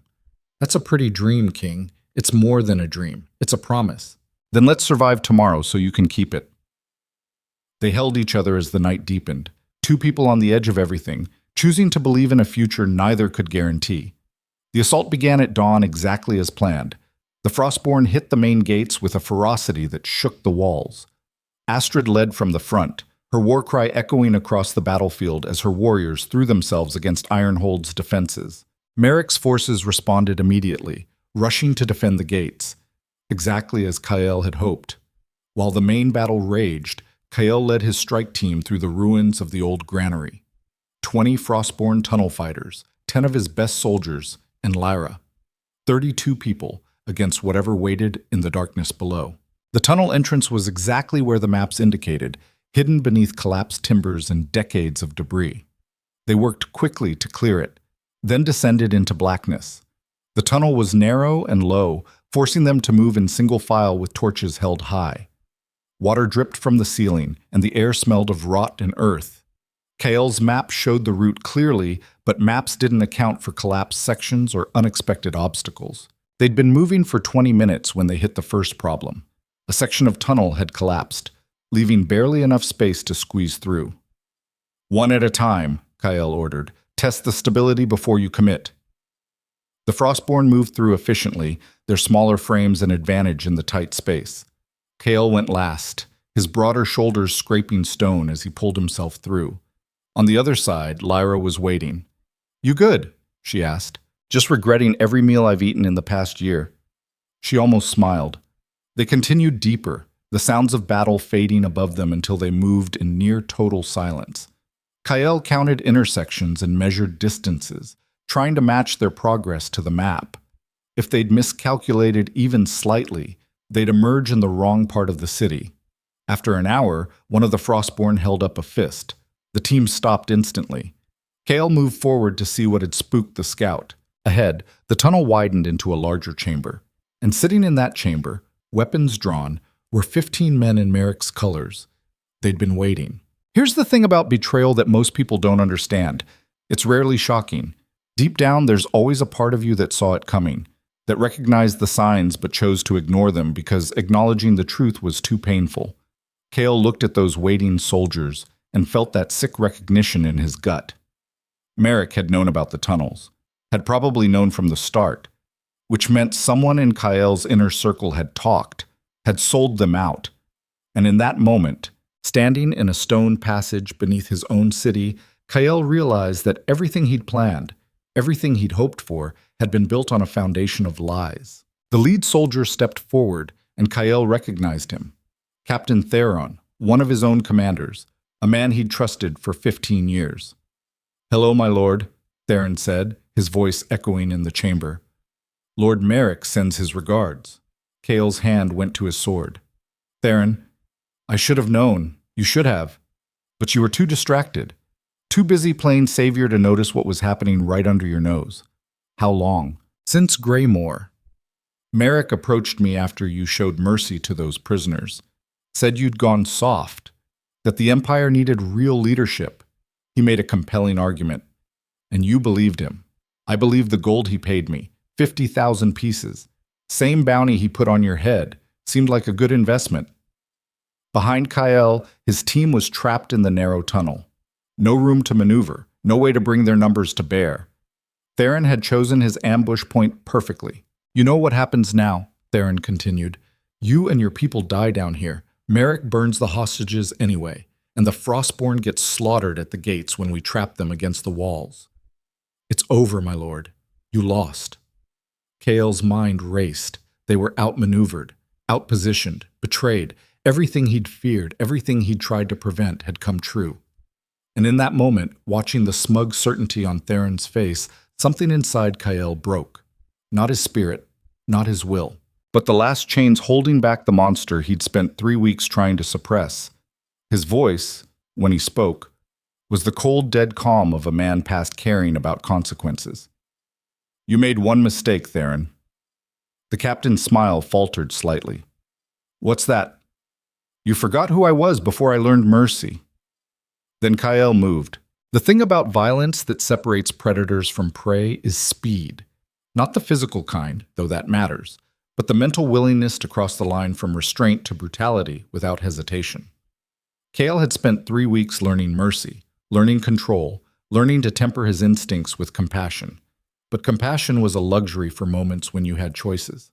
In the darkness beneath Ironhold, trapped in a stone coffin with enemies at both ends, and the woman he loved at his back, there were no choices. Only survival, and survival meant becoming the monster again. Kael closed the distance to Theron in 3 strides, faster than a man wearing armor should have been able to move. His former captain brought his sword up in a practiced defensive stance, the kind of textbook form taught in every military academy. Perfect technique, completely useless. Kael didn't go for the blade. He went for the wrist holding it, catching Theron's sword arm and twisting with enough force to snap bone. The captain's scream echoed through the chamber as his weapon clattered to the stone floor. Kael drove his knee into the man's gut, doubled him over, then brought his elbow down on the back of Theron's skull, hard enough to crack it against the ground. The entire exchange took 4 seconds. The other soldiers rushed forward, packed too tight in the narrow space to effectively use their weapons. Kael used that against them, staying inside their reach where longer blades became liabilities. His fists found throats and temples. His elbows shattered noses. When someone got close enough to stab at him, he caught the blade with his forearm, accepting the cut in exchange for grabbing the soldier's face and slamming it into the stone wall until the man went limp. Behind him, the Frostborn poured into the chamber like water through a broken dam. They fought with the savage efficiency of people raised in constant warfare, their shorter blades perfect for close quarters. Within seconds, the narrow passage became a slaughterhouse, blood making the stone floor treacherously slick. Lyra moved through the chaos with lethal precision, her blade finding gaps in armor with surgical accuracy. A soldier came at her with an axe, and she ducked under the swing, drove her knife into his armpit where the armor plates met, and pushed him into two of his companions. All three went down in a tangle of limbs and steel. The fight was over in less than a minute. 15 of Merrick's soldiers dead or dying, 3 of the Frostborn wounded but functional, and Kael standing in the center of it all, breathing hard, covered in blood that belonged to other people. Theron was still alive, barely. Kael crouched beside him and grabbed a fistful of the captain's hair, forcing the man to meet his eyes. "How many more?" Kael demanded. Theron coughed blood. "Everywhere. The whole route. Merrick knows everything." "How?" Theron's smile was a red-stained grimace. "Your contact. The guard feeding you intelligence. He works for Merrick, has since the beginning, every map you got, every piece of information, all of it designed to lead you into traps." The words hit like a physical blow. Everything, every plan, every strategy, all of it compromised from the start. "The hostages," Lyra said urgently, kneeling beside Kael. "If Merrick knows we're here..." "He's already burning them," Theron finished. "Sent the order an hour ago. They're dead. You're too late." Kael felt something crack inside his chest. 300 people. 300 lives he'd promised to save. Dead because he'd been outmaneuvered, outsmarted, betrayed by people he'd trusted. Lyra's hand found his shoulder. "Kael, we need to move." He couldn't move. Couldn't think past the weight of all that death settling onto his shoulders. This was his fault. His miscalculation. His failure. "My lord," one of the Frostborn warriors called out. "We need orders." Understanding failure is essential to understanding leadership. Most men, when they fail, they freeze. The weight of what they've lost paralyzes them, turns them inward, makes them question every decision. But the truly dangerous leaders, the ones who survive catastrophic loss, they do something different. They accept the failure, own it completely, and then they keep moving forward anyway because stopping means everyone dies. Kael stood at that fork now, feeling the full weight of 300 deaths crushing down on him. He could let it destroy him, let the guilt and rage and despair pull him under, or he could do what he'd always done, turn pain into fuel and keep fighting. Kael stood slowly, his decision made. He looked down at Theron. "How long ago did Merrick send the order?" Theron's eyes were glazing, but he managed to answer. "Hour, maybe less. Then there's still time. They're already dead, King. Accept it." "No." Kael turned to his team. "The hostages are in the old garrison hall. If Merrick sent the order an hour ago, they're either dead already or they're dying right now. Either way, we're going, fast as we can move. No stealth, just speed." "My lord," one of his soldiers protested, "if the route is compromised, then we fight through. Every man between us and those people dies. No prisoners, no mercy, just straight violence until we reach them, or we're all dead." Everyone understand. The Frostborn warriors grinned. This was language they spoke fluently. "What about the main assault?" Lyra asked. "Astrid and the others. They're on their own. We can't coordinate, can't communicate. We do our job and trust they do theirs. And if this is another trap, then we spring it and kill everyone inside." Kael pulled Theron up by his hair one last time. "Tell Merrick something for me. Tell him I'm coming. Tell him every man he's got between me and those hostages is going to die screaming. And tell him when I find him, when I finally get my hands on his throat, I'm going to make him wish he'd died in that tunnel." He dropped Theron and stood. The captain wouldn't last another 10 minutes bleeding out on the stone floor. Kael didn't care. "Move out," he ordered. They ran through the tunnels at a pace that bordered on reckless, torches streaming behind them, weapons drawn. The maps were useless now, but Kael knew Ironhold's underground better than anyone. He'd played in these tunnels as a child, explored them as a young man, used them to smuggle supplies during his father's wars. Every turn, every intersection, every collapsed section was burned into his memory. They hit 2 more ambushes in the next 15 minutes. Both times Kael led from the front, his sword opening throats and spilling guts without hesitation. The old instincts had returned completely now, that cold clarity that made him one of the deadliest fighters in the realm. He moved through enemies like a force of nature, unstoppable and merciless. The Frostborn followed his example, their war cries echoing through the stone passages. These people didn't just fight, they reveled in it. Violence was their art form, and they practiced it with terrible beauty. Lyra stayed close to Kael's side, covering his blind spots, matching his pace. She'd stopped trying to slow him down or counsel restraint. She understood what he'd become in the darkness beneath the city. The monster she'd spent weeks trying to tame had broken free, and right now, in this moment, that monster was exactly what they needed. They emerged from the tunnels into the fortress district through a drainage grate that opened into an alley behind an abandoned smithy. Above ground, the sounds of battle were deafening. The Frostborn assault on the main gates had evolved into a full siege, catapults and battering rams hammering at Ironhold's defenses. The old garrison hall was 3 blocks away across open ground. Smoke was already rising from its windows. "They're burning it," one of the soldiers said, his voice hollow. "Then we run faster." Kale burst from the alley at a dead sprint, his remaining team following. They crossed the open plaza in seconds, dodging arrows from guards on the walls. 2 of the Frostborn went down with shafts through their chests. The others kept running.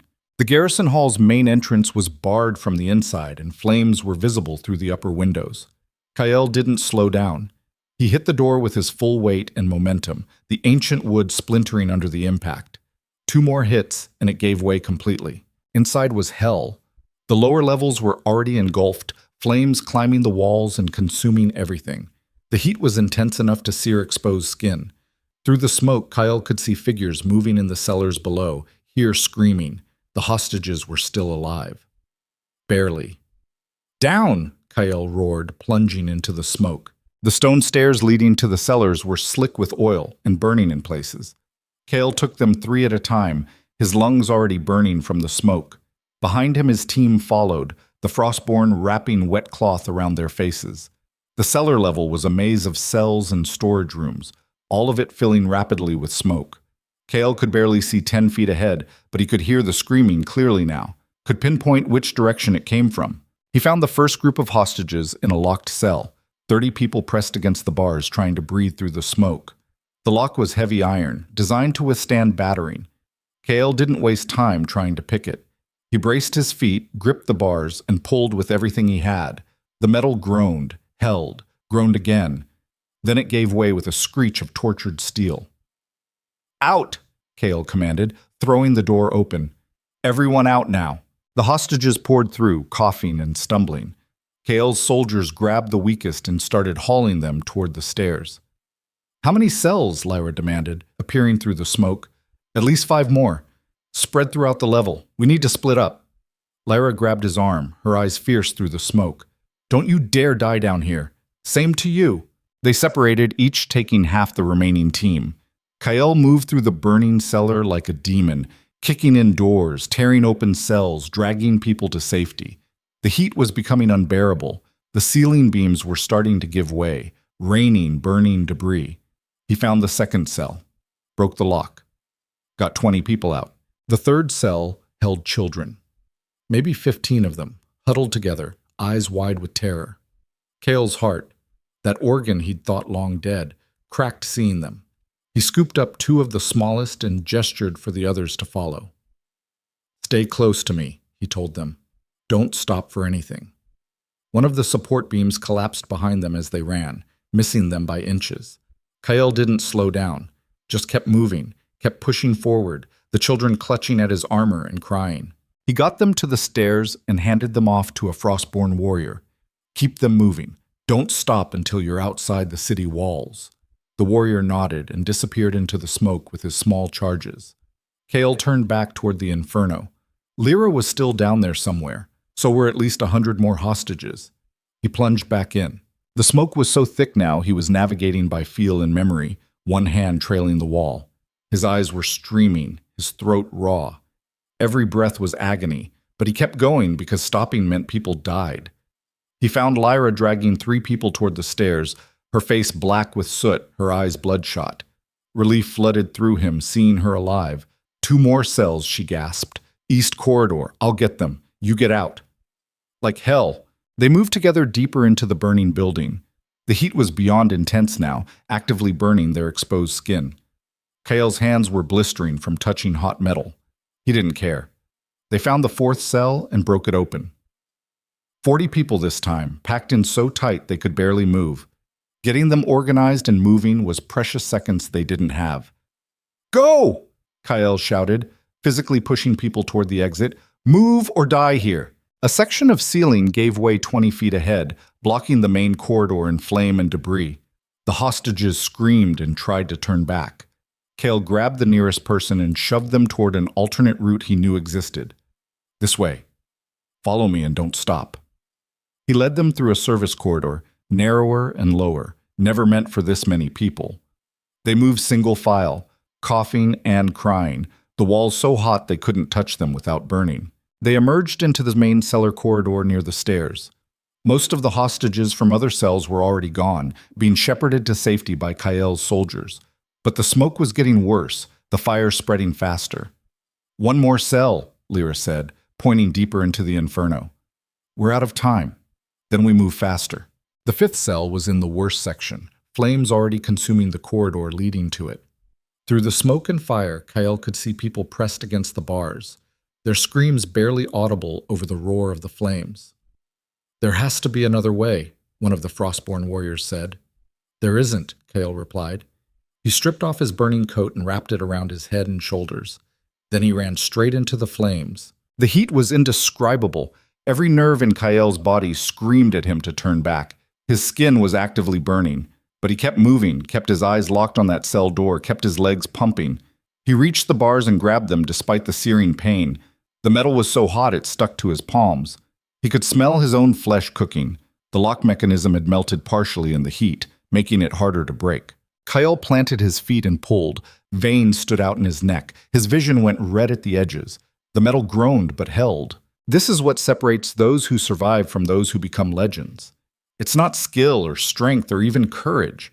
It's the absolute refusal to quit even when your body is breaking down and your mind is screaming at you to stop. Most men reach their limit and accept it. They tell themselves they've done enough, tried hard enough, sacrificed enough. But the truly exceptional, they find something beyond the limit, some reservoir of will that doesn't acknowledge the possibility of failure. Kael had lived his entire life in this space beyond human endurance.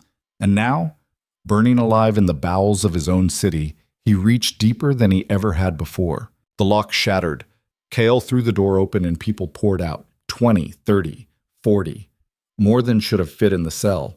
Lyra was suddenly beside him, helping guide people toward the corridor, her hands as burned as his. Behind them, the ceiling began to give way. Not a small collapse, but a total structural failure. Tons of burning stone and timber starting to come down. "Run!" Kael roared. They ran. All of them, hostages and rescuers together, racing the collapsing building. The corridor behind them ceased to exist, replaced by a wall of flame and debris. People were stumbling, falling. Kael grabbed one, hauled her to her feet, kept moving. Lyra did the same, her small frame supporting a man twice her size.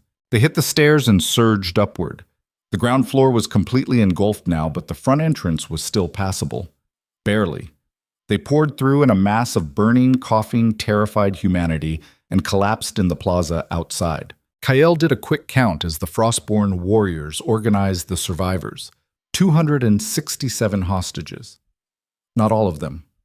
Not the 300 he'd hoped to save, but more than he'd feared after Theron's words. More than should have been possible given how long the building had been burning. 33 dead. 33 lives he hadn't been fast enough to save. The weight of those deaths settled onto his already overloaded conscience. But 267 lived. 267 people who would see another sunrise because he'd refused to give up. "My lord," one of his soldiers called out, "we need to move. Merrick's forces are closing in." Kael looked up to see soldiers pouring into the plaza from 3 different directions.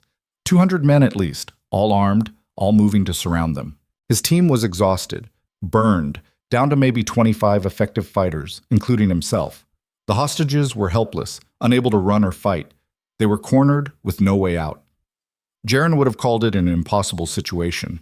Astrid would have called it suicide. Lyra would have called it exactly the kind of mess Kael always seemed to find himself in. Kael called it Tuesday. He stood, his burned hands hanging at his sides, his sword still somehow gripped in his right fist. Around him, his remaining warriors formed a protective circle around the hostages. The Frostborn looked eager for the fight despite their injuries. His own soldiers looked grim but determined. Lyra stood beside him, her blade drawn, her face set in that expression of absolute defiance he'd first seen in Greymore.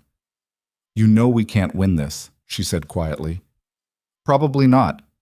So what's the plan? Kill as many as we can before they kill us. She almost smiled. That's a terrible plan. You got a better one. Actually, yes. We hold them here while the hostages run. Buy enough time for them to reach the Frostborn lines. That's suicide. So was running into a burning building. Didn't stop you. Fair point. The enemy soldiers had formed a complete perimeter now, cutting off all escape routes except the northern edge where the Frostborn siege was loudest. That direction led straight through 3 city blocks of hostile territory to friendly lines. The hostages would never make it running on their own, but they might make it with a proper escort. Kale turned to one of the Frostborn warriors. Take 10 men and get these people to your lines, fast as you can move. And you, the warrior asked, we hold here. Buy you time. The warrior nodded once, respect clear in his eyes. Die well, king. Live better, Kale replied. The Frostborn warrior began organizing the hostages for the run. Kale turned his attention to the enemy forces. At their head stood a man in ornate armor, the kind of expensive gear that marked him as nobility rather than soldier. Lord Merrick stepped forward, stopping just outside weapon range. He was younger than Kale expected, maybe 35, with the soft features of someone raised in comfort, but his eyes were hard and calculating. Kale Draven, Merrick called out. The failed king. You're persistent, if nothing else. Merrick, Kale replied evenly. The traitor. You're predictable, if nothing else. Merrick smiled. Am I? I predicted you'd try to save the hostages. Predicted you'd use the tunnels. Predicted every move you've made for the past 2 weeks. That doesn't sound very predictable on my part. You knew because someone told you. That's not prediction. That's buying information. Semantics. The point is I won. Your army is trapped at the gates. Your alliance is crumbling. Your hostages are dead or dying, and you're about to join them. This is over. Kale glanced behind him. The hostages were moving now, running north with their Frostborn escort. They had maybe a 3-block head start. He needed to buy them 5 more minutes, maybe 10. He looked back at Merrick and smiled. It's never over until one side stops breathing. And I'm still breathing. Not for long. Kill them all. Merrick's soldiers advanced from all sides. 200 against 15, the kind of odds that showed up in songs about doomed last stands. Kale raised his sword. Around him his remaining warriors did the same. Lyra's blade gleamed in the firelight. The Frostborn began their death song, a low chant in their ancient tongue that spoke of glory and honor and the certainty of death. This was it. The end. Not on a throne surrounded by power, but in a burning plaza surrounded by enemies. Not as a king, but as a man trying to save people who couldn't save themselves. Kale thought about his father dying alone and betrayed. Thought about 20 years ruling through fear. Thought about all the mistakes he'd made and the few things he'd gotten right. He thought about Lyra standing beside him, refusing to run even when she should, choosing to die fighting rather than live safely. And he thought about those 267 hostages running for the Frostborn lines, alive because he'd been willing to burn for them. If this was the end, it was a better end than he deserved. The enemy soldiers were 10 feet away now, close enough to see the fear and excitement in their eyes, close enough to smell their sweat and hear their breathing. Kyle tightened his grip on his sword and prepared to meet his death the same way he'd lived his life, on his feet, fighting, unbroken. The soldiers charged, and then the world exploded. The ground beneath their feet erupted in a massive detonation that threw men and stone and fire 50 feet into the air. Kyle was lifted off his feet and slammed into the plaza stones hard enough to crack ribs. His ears were ringing. His vision was white. He couldn't breathe. Through the chaos and smoke, he saw figures emerging from the side streets, dozens of them, then hundreds. Soldiers in colors he recognized, his own men, loyalists from the scattered garrisons. They poured into the plaza from every direction, crashing into Merrick's forces from behind. And at their head, mounted on a black warhorse and swinging an axe the size of a small child, was Astrid Frostborn. The Frostborn chieftain had broken through the gates, taken the walls, and brought her entire force straight through the heart of the city to this exact spot. Kale tried to stand and fell. Everything hurt. His burned hands, his cracked ribs, the ringing in his ears that wouldn't stop. Lyra was beside him, pulling him to his feet. Her mouth was moving, but he couldn't hear the words over the ringing. The battle raged around them. Merrick's forces were caught between Kael's loyalists and Astrid's Frostborn, fighting on two fronts and losing badly. The plaza became a massacre, enemy soldiers trying to flee only to be cut down from all sides. Through the chaos, Kael saw Merrick himself, backing away from the fighting, trying to reach an escape route. Their eyes met across the burning plaza, and something primal passed between them. Predator and prey, hunter and hunted, king and usurper. Merrick ran. Kael pursued. His body was broken. His hands were ruined. He could barely breathe, and every step sent agony through his cracked ribs. But none of that mattered. Only the chase mattered. Only catching the man who'd betrayed everything. Merrick ducked into a side street. Kael followed. They ran through the burning city, leaping debris, dodging collapsing buildings, the sounds of battle fading behind them. Merrick was younger, faster, unburdened by injury.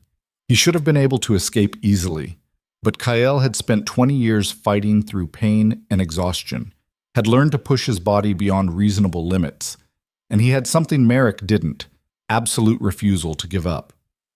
He caught Merrick in a narrow alley near the old market district, grabbed the man's collar and slammed him into the wall hard enough to crack his skull against the stone. Merrick tried to draw his sword.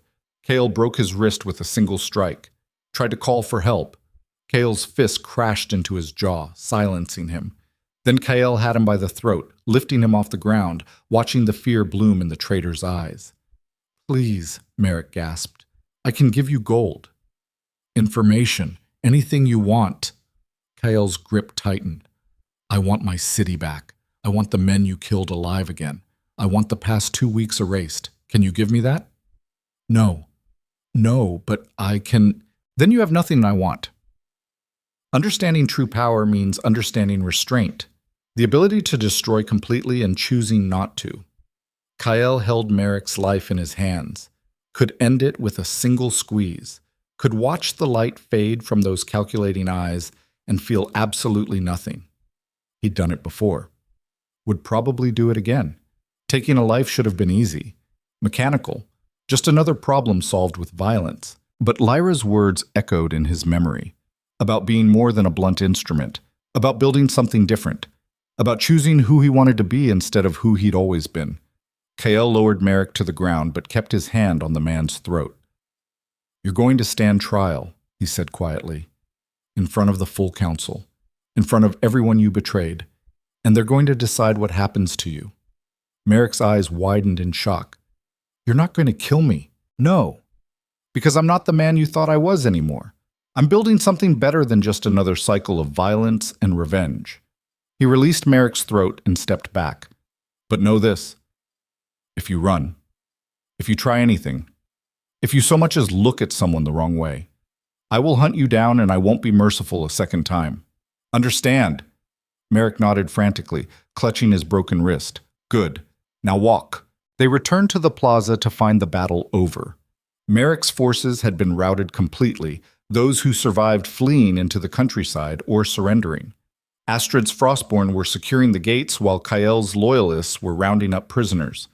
Lyra ran to him the moment she saw him, her eyes wide with relief. "I thought you were dead." "Not yet." She saw Merrick and her expression hardened. "Why is he still breathing?" "Because we're doing this differently," Kael said. "He's going to face justice, real justice, not just my vengeance." Lyra studied his face for a long moment, then nodded slowly. "You really have changed. I'm trying." Astrid approached, covered head to toe in blood that clearly wasn't hers. The Frostborn chieftain looked disappointed the fighting was over. "We took the city," she announced. "Your flag flies over the main keep. Casualties were light on our side, heavy on theirs." "The hostages?" Kael asked. "Safe. All of them reached our lines. You bought them enough time." Relief flooded through him so intense it was almost painful. 267 people, all of them alive, all of them safe. "Thank you," he told Astrid, "for coming when you did, for the explosives, for everything." Astrid shrugged. "You asked for an alliance. We honored it. Though I'll admit, watching you run into a burning building to save people who aren't even warriors, that was impressively insane. It needed doing. Most kings would have let them burn. I'm not most kings. No, Astrid agreed, studying him with those ice-blue eyes. You're really not. The next few hours were a blur of organization and consolidation. Loyalist forces secured every district. The city guard, seeing which way the wind was blowing, surrendered en masse. The council members who'd supported Merrick were rounded up and placed under arrest. Cale stood in the throne room as dawn broke over Ironhold. The same throne he'd sat in 3 weeks ago. The same stone walls. The same empire. But everything felt different. Lyra stood beside him, her hand in his. Around them, Frostborn warriors mingled with Southern soldiers, former enemies sharing victory as allies. Astrid stood near the throne, her axe resting against her shoulder, looking amused by the whole situation. Jaren approached and bowed. "My lord, the city is secure. All hostile forces have been eliminated or captured. Ironhold is yours again." Cale looked at the throne, at the symbol of everything he'd been, everything he'd fought for, everything he'd almost lost. Then he did something that shocked everyone in the room. He walked past the throne without sitting in it. Instead, he moved to the window overlooking the city.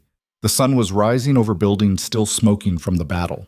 People were emerging from their homes, cautiously at first, then with growing excitement as they realized the fighting was over.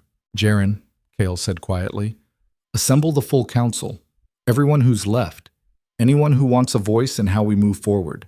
Not just nobles, merchants, craftsmen, soldiers, anyone who calls Ironhold home. My lord, that's unprecedented. Good. We're building something unprecedented. He turned to face the room. I spent 20 years ruling through fear and strength, building an empire that depended entirely on me being stronger than everyone else. And it almost destroyed everything. Almost got everyone I care about killed. That ends now. What are you saying? Astrid asked. I'm saying the old ways are done. We're not going back to how things were.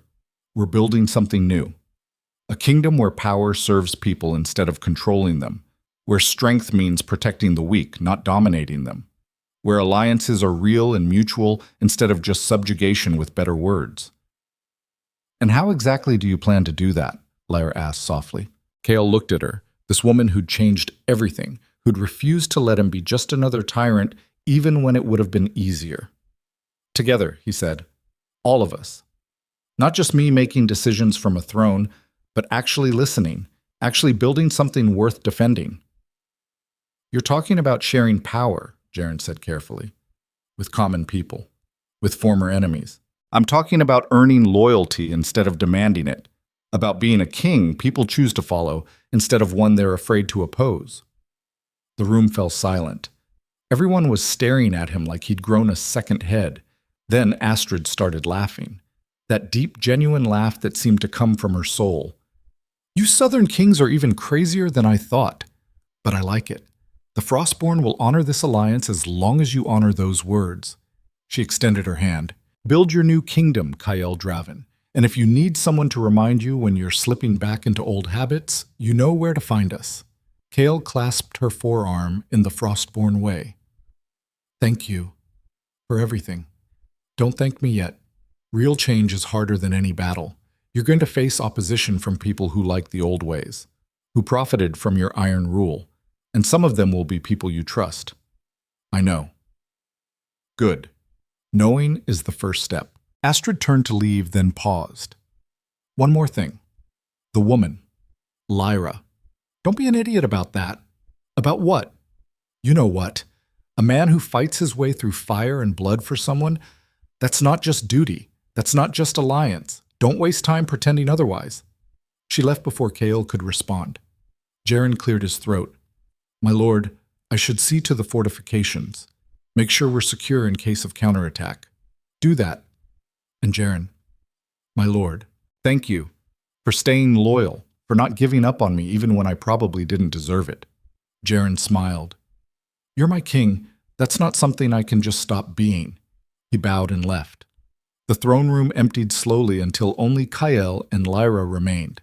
They stood together in the morning light, looking out over the city they'd fought so hard to reclaim. So, Lyra said eventually, what now? Now we figure out how to actually do this. How to turn words into reality. How to build something that lasts beyond just me. That's going to be hard. Everything worth doing is. She leaned against him, and he wrapped his burned hands carefully around her waist, ignoring the pain. You know people are going to talk, she said. About us. About a king and a common soldier. Let them talk. Some will say I'm manipulating you, using our relationship for power. Are you? No. Then their opinions don't matter. Lyra turned in his arms to face him. You really mean all of it. The changes, the new way forward, every word. And me. Where do I fit in this new kingdom? Cale cupped her face gently with his ruined hands. Wherever you want. As my advisor, as my conscience, as my equal partner in building something better. Or if you want to leave, go back to being a soldier. Live your own life. I'll support that too. What do you want? I want you beside me. Not because I need you to rule or because you make me look better or any political reason. But because I've spent 20 years alone and I don't want to be alone anymore. Lyra's eyes searched his face. That's not very kingly. Good. I've been a king long enough. Time to try being just a man. She kissed him then, there in the throne room with the morning sun streaming through the windows and the city waking up outside. It was gentle and fierce and full of promise. When they finally pulled apart, Lyra smiled. So where do we start? With the trials, Merrick, and the others. We do this right. Publicly. Let people see that justice applies to everyone. And then we rebuild. Fix what's broken. Make alliances real instead of just words on paper. Figure out how to share power without losing stability. That's a lot. Yeah. Think we can do it. Kael looked out at his city, scarred and smoking, but still standing. Looked at the woman beside him who'd refused to let him be anything less than his best self. Looked at the throne he'd fought so hard to reclaim and realized it was just furniture. The real power had never been in the chair. It was in the choice to use strength for something beyond just more strength. I don't know, he said honestly, but I'm willing to try. And that's more than I could have said a month ago. Then let's get started. They walked out of the throne room together, leaving the empty chair behind, and stepped into the sunlight of a new day. In the plaza below, people were gathering. Word had spread that Kael had returned, that the usurper had been defeated, that the war was over. They looked up as their king appeared on the balcony, not with fear or obedience, but with something that looked almost like hope. Kael raised his hand, and the crowd fell silent. He opened his mouth to speak, to tell them about the trials and the changes and the new world they were going to build together.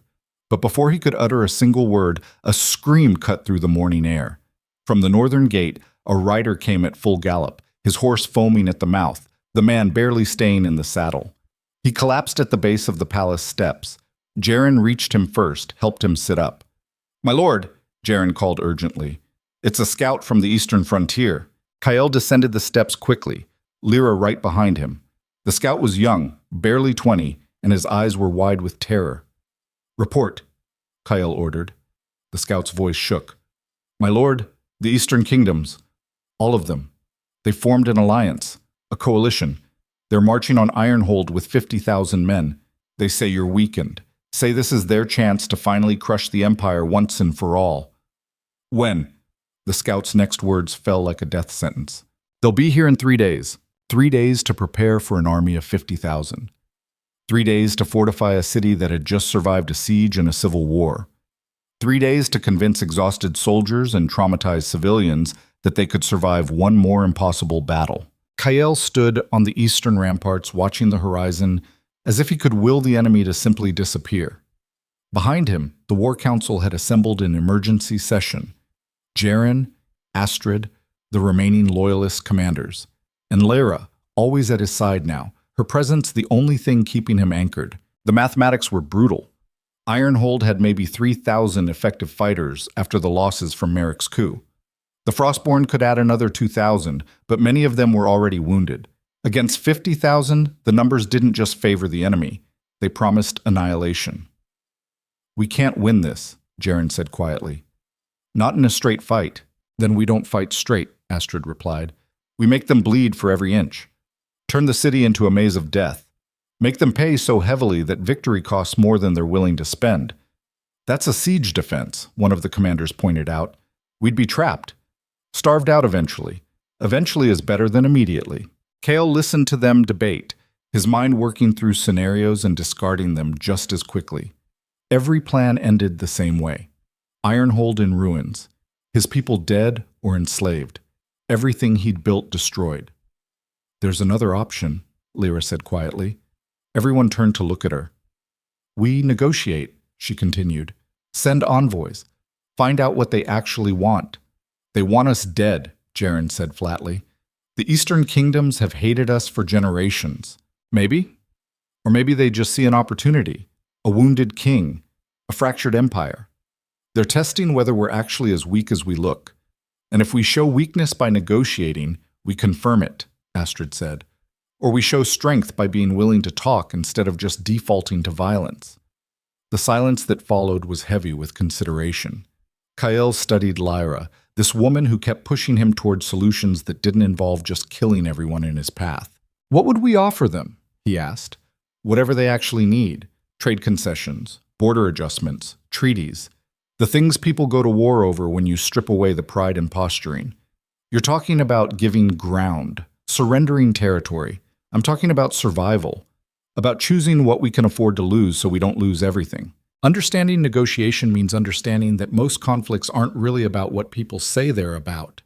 Armies march over borders and honor and ancient grievances, but underneath those justifications are usually more practical concerns. Resources, security, fear of what the other side might do if given the chance. Kael had spent 20 years seeing every dispute as a challenge to his authority that could only be answered with force. But force had limits. You could win every battle and still lose everything that mattered. Lyra was offering him a different kind of strength, the kind that acknowledged reality and worked within it instead of just trying to dominate it. Send riders, Kael ordered, under flag of truce, to the coalition commanders. Tell them I want to talk. My lord, Jaren protested, this could be seen as, I don't care how it's seen, do it. Jaren bowed and left to carry out the order. Astrid crossed her arms. You know this might not work. I know, but we try it anyway. And if they refuse, if they see negotiation as weakness and attack anyway, then we make them bleed for it. Your way. Turn the city into a graveyard they have to wade through to reach us. Astrid nodded slowly. I can work with that. The council dispersed to their various preparations. Kael remained on the ramparts with Lyra, watching the eastern horizon where the enemy would soon appear. You think I'm making a mistake, he said. No, I think you're learning there's a difference. 20 years ago I would have met them in the field, charged straight at their army and trusted strength to carry the day, and gotten everyone killed. Probably. But at least I would have died fighting. Lyra turned to face him. You've spent your whole life thinking death in battle was the ultimate proof of courage. But you know what takes more courage? Living, building, admitting when you're wrong and choosing a different path. She took his burned hands gently in hers. You've been a warrior your entire life, Kael. Maybe it's time to try being a builder instead. The riders returned the next day with an answer. The coalition would meet for talks. But only with Kael himself. No armies, no guards beyond a small honor escort, just the king and the enemy commanders in neutral territory. It's a trap, Jaren said immediately. Of course it's a trap, Kael replied. Question is whether it's the kind of trap we can survive. You could send an envoy, someone to speak for you. No. If I'm asking them to trust my word, I need to give it myself. Then take a full company, 200 men. Kael shook his head. I take 10. Any more and it looks like I don't trust them. Any fewer and it looks like I don't value the meeting. 10 men against an army. My lord, you're betting everything on them honoring the truce. Yes. And if they don't, at least I'll die trying something other than the same old violence. Lyra stepped forward. Then I'm one of the 10. Absolutely not. Her eyes flashed with familiar defiance. We've been over this. You don't get to protect me by excluding me. I'm in this with you, all of it. Kael wanted to argue, wanted to lock her somewhere safe and go face this alone. But he'd learned enough to know that would accomplish nothing except destroying the trust between them. Fine, he said, but you follow my lead in there. In the negotiation, yes. Everywhere else, no. Deal. They rode out the next morning with an escort of 8 warriors. 4 Frostborn chosen by Astrid, 4 of Kael's most trusted soldiers, all of them understanding this might be a one-way trip. The meeting point was an abandoned fortress halfway between Ironhold and the Coalition's army, neutral ground that had changed hands so many times in the endless border wars that nobody really claimed it anymore. The Coalition commanders were already there when Kael arrived, 5 of them representing the Eastern Kingdoms that had joined forces to destroy him. They sat at a long table in the fortress courtyard, their own honor guards positioned around the perimeter. Kael studied them as he approached. Lord Castellar of the River Kingdoms, an old man who'd fought Kael's father and now faced the son. General Thrace of the Mountain Clans, a massive warrior who looked like he'd been carved from stone. Lady Morgana of the Coastal Cities, sharp-eyed and calculating. Prince Davos of the Northern Reach, young and hungry for glory. And Commander Vex of the Mercenary States, a professional soldier who served whoever paid most. Kael took his seat across from them. Lyra stood at his right shoulder, hand resting casually on her sword hilt. The Frostborn and his soldiers formed a loose circle around him. "Gentlemen, lady," Kael began, "thank you for agreeing to meet." Lord Castellar leaned forward. "We agreed because we were curious what the great Kael Draven would say with his empire crumbling and an army at his gates.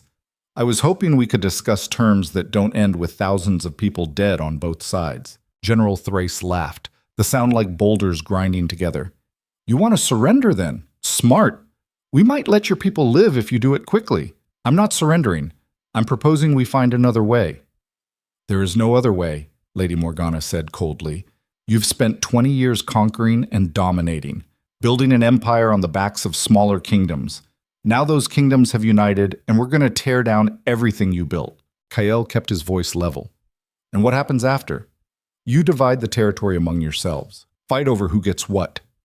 Turn on each other the moment I'm gone. Because that's what always happens with coalitions built on nothing but shared hatred." The commander shifted uncomfortably. He'd hit close to the truth. "We'll manage," Prince Davos said, but he sounded less certain. "Or," Kael continued, "we could build something different. Not conquest, not domination, but actual alliance. Trade agreements that benefit everyone. Mutual defense pacts. Open borders for commerce. The things that make kingdoms prosperous instead of just making them bigger." "You expect us to believe you've suddenly become peaceful?" Commander Vex asked.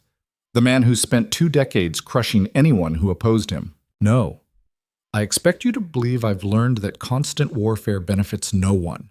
I've lost men I valued, seen cities burn, watched people suffer because I couldn't imagine any way to rule except through force, and I'm tired of it." He leaned forward. "You came here expecting to fight a tyrant, someone who'd rather die than compromise. But I'm offering you something better than victory through bloodshed.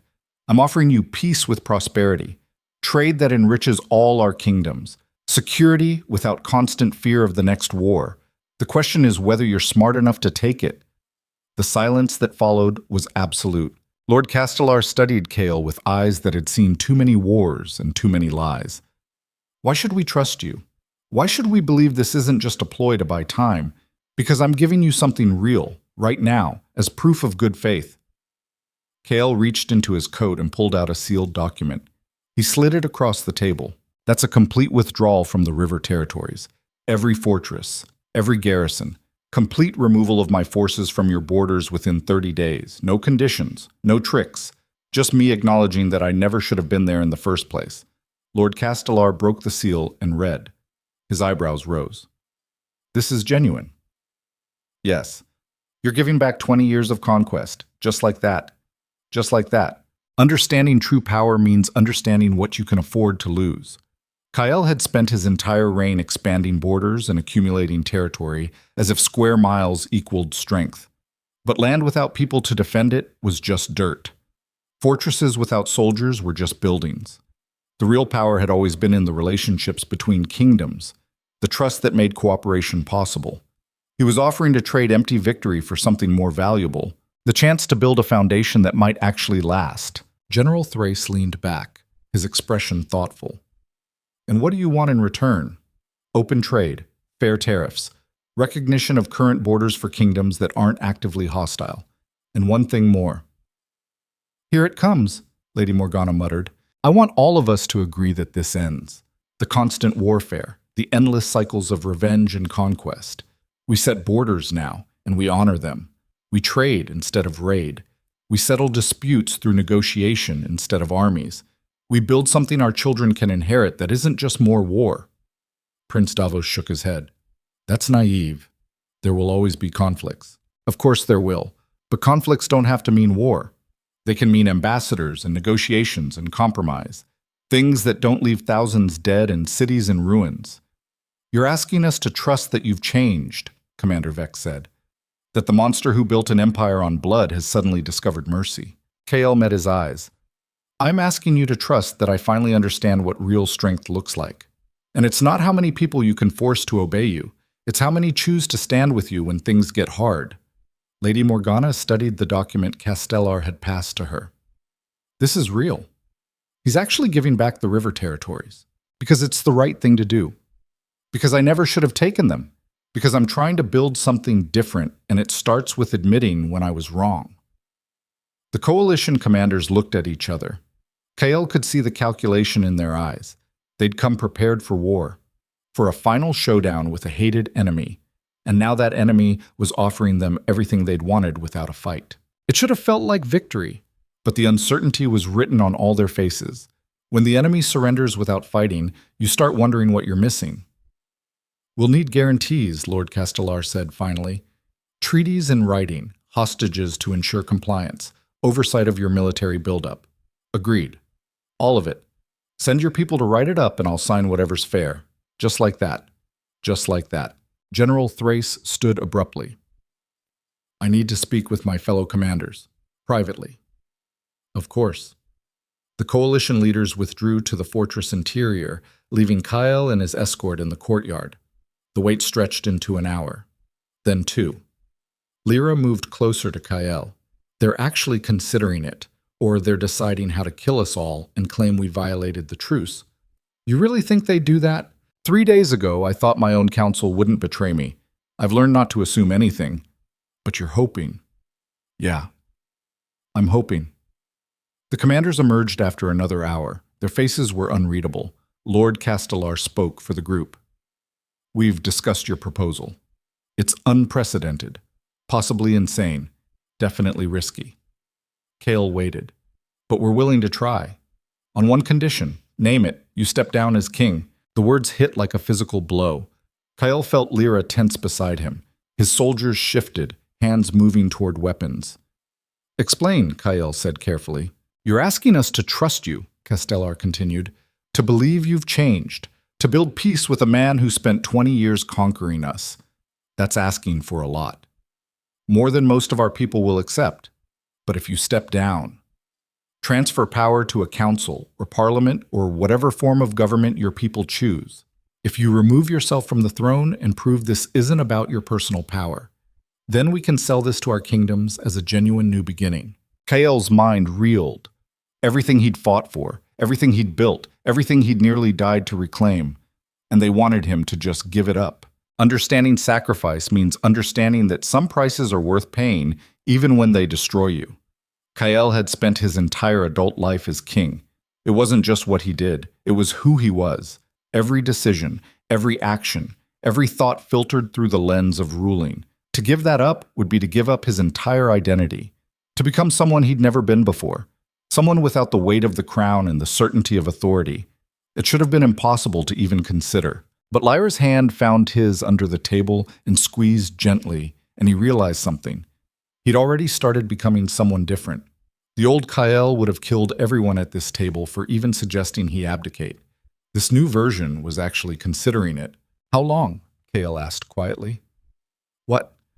How long do I have before I need to answer? We need to know now. Our armies are already mobilized. If we stand them down without something concrete, we'll lose control of the coalition. Kael looked at Lyra. Her eyes were steady, supportive, leaving the choice entirely to him. He turned back to the commanders. I accept. On 3 conditions of my own. Lord Castellar nodded. We're listening. 1. The transition happens over 6 months. Time enough to establish a proper government and ensure stability. I won't create a power vacuum that tears the kingdom apart. Reasonable. Agreed. 2. I remain involved in the transition. Help establish the new government. Make sure the people who've served loyally aren't cast aside or punished for their loyalty to me. Also reasonable. Agreed. 3. Once the transition is complete, I'm granted amnesty. No trials, no executions, no revenge. I'm allowed to live out my life as a private citizen. Lord Castellar glanced at the other commanders. They conferred briefly, then nodded. Agreed. You have our word. The coalition kingdoms will guarantee your safety and freedom once you've fulfilled the terms of abdication. Kale stood. Then we have a deal. He extended his hand across the table.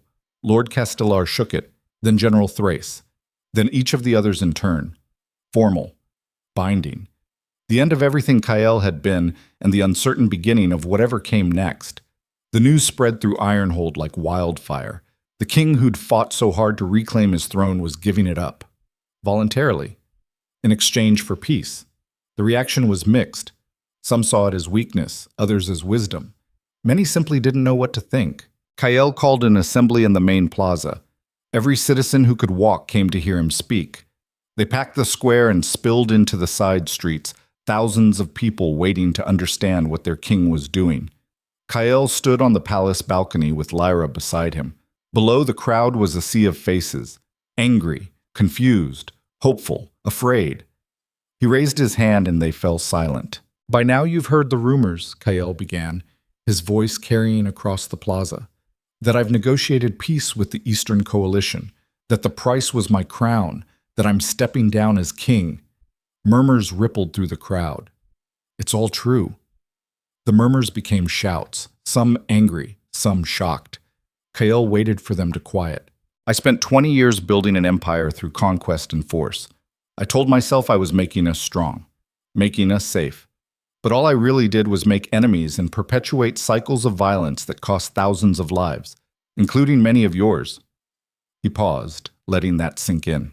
3 weeks ago, I would have met that coalition army in the field, would have thrown every soldier we had against them, would have turned the plains east of here into a graveyard, and I would have called it strength, called it honor, called it defending what was ours. But I've learned something. Real strength isn't about how many battles you win. It's about knowing when to stop fighting. Real honor isn't dying for a cause. It's being willing to sacrifice your pride so others can live. And defending what's ours doesn't mean anything if we destroy it in the process. The crowd had gone completely silent now. So yes, I'm stepping down. Not because I'm weak, not because I'm afraid, but because I finally understand that the best thing I can do for this kingdom is to stop being its king, to let you choose your own leaders, to build the kind of government that serves you instead of demanding you serve it. Someone in the crowd shouted, "What happens to you?"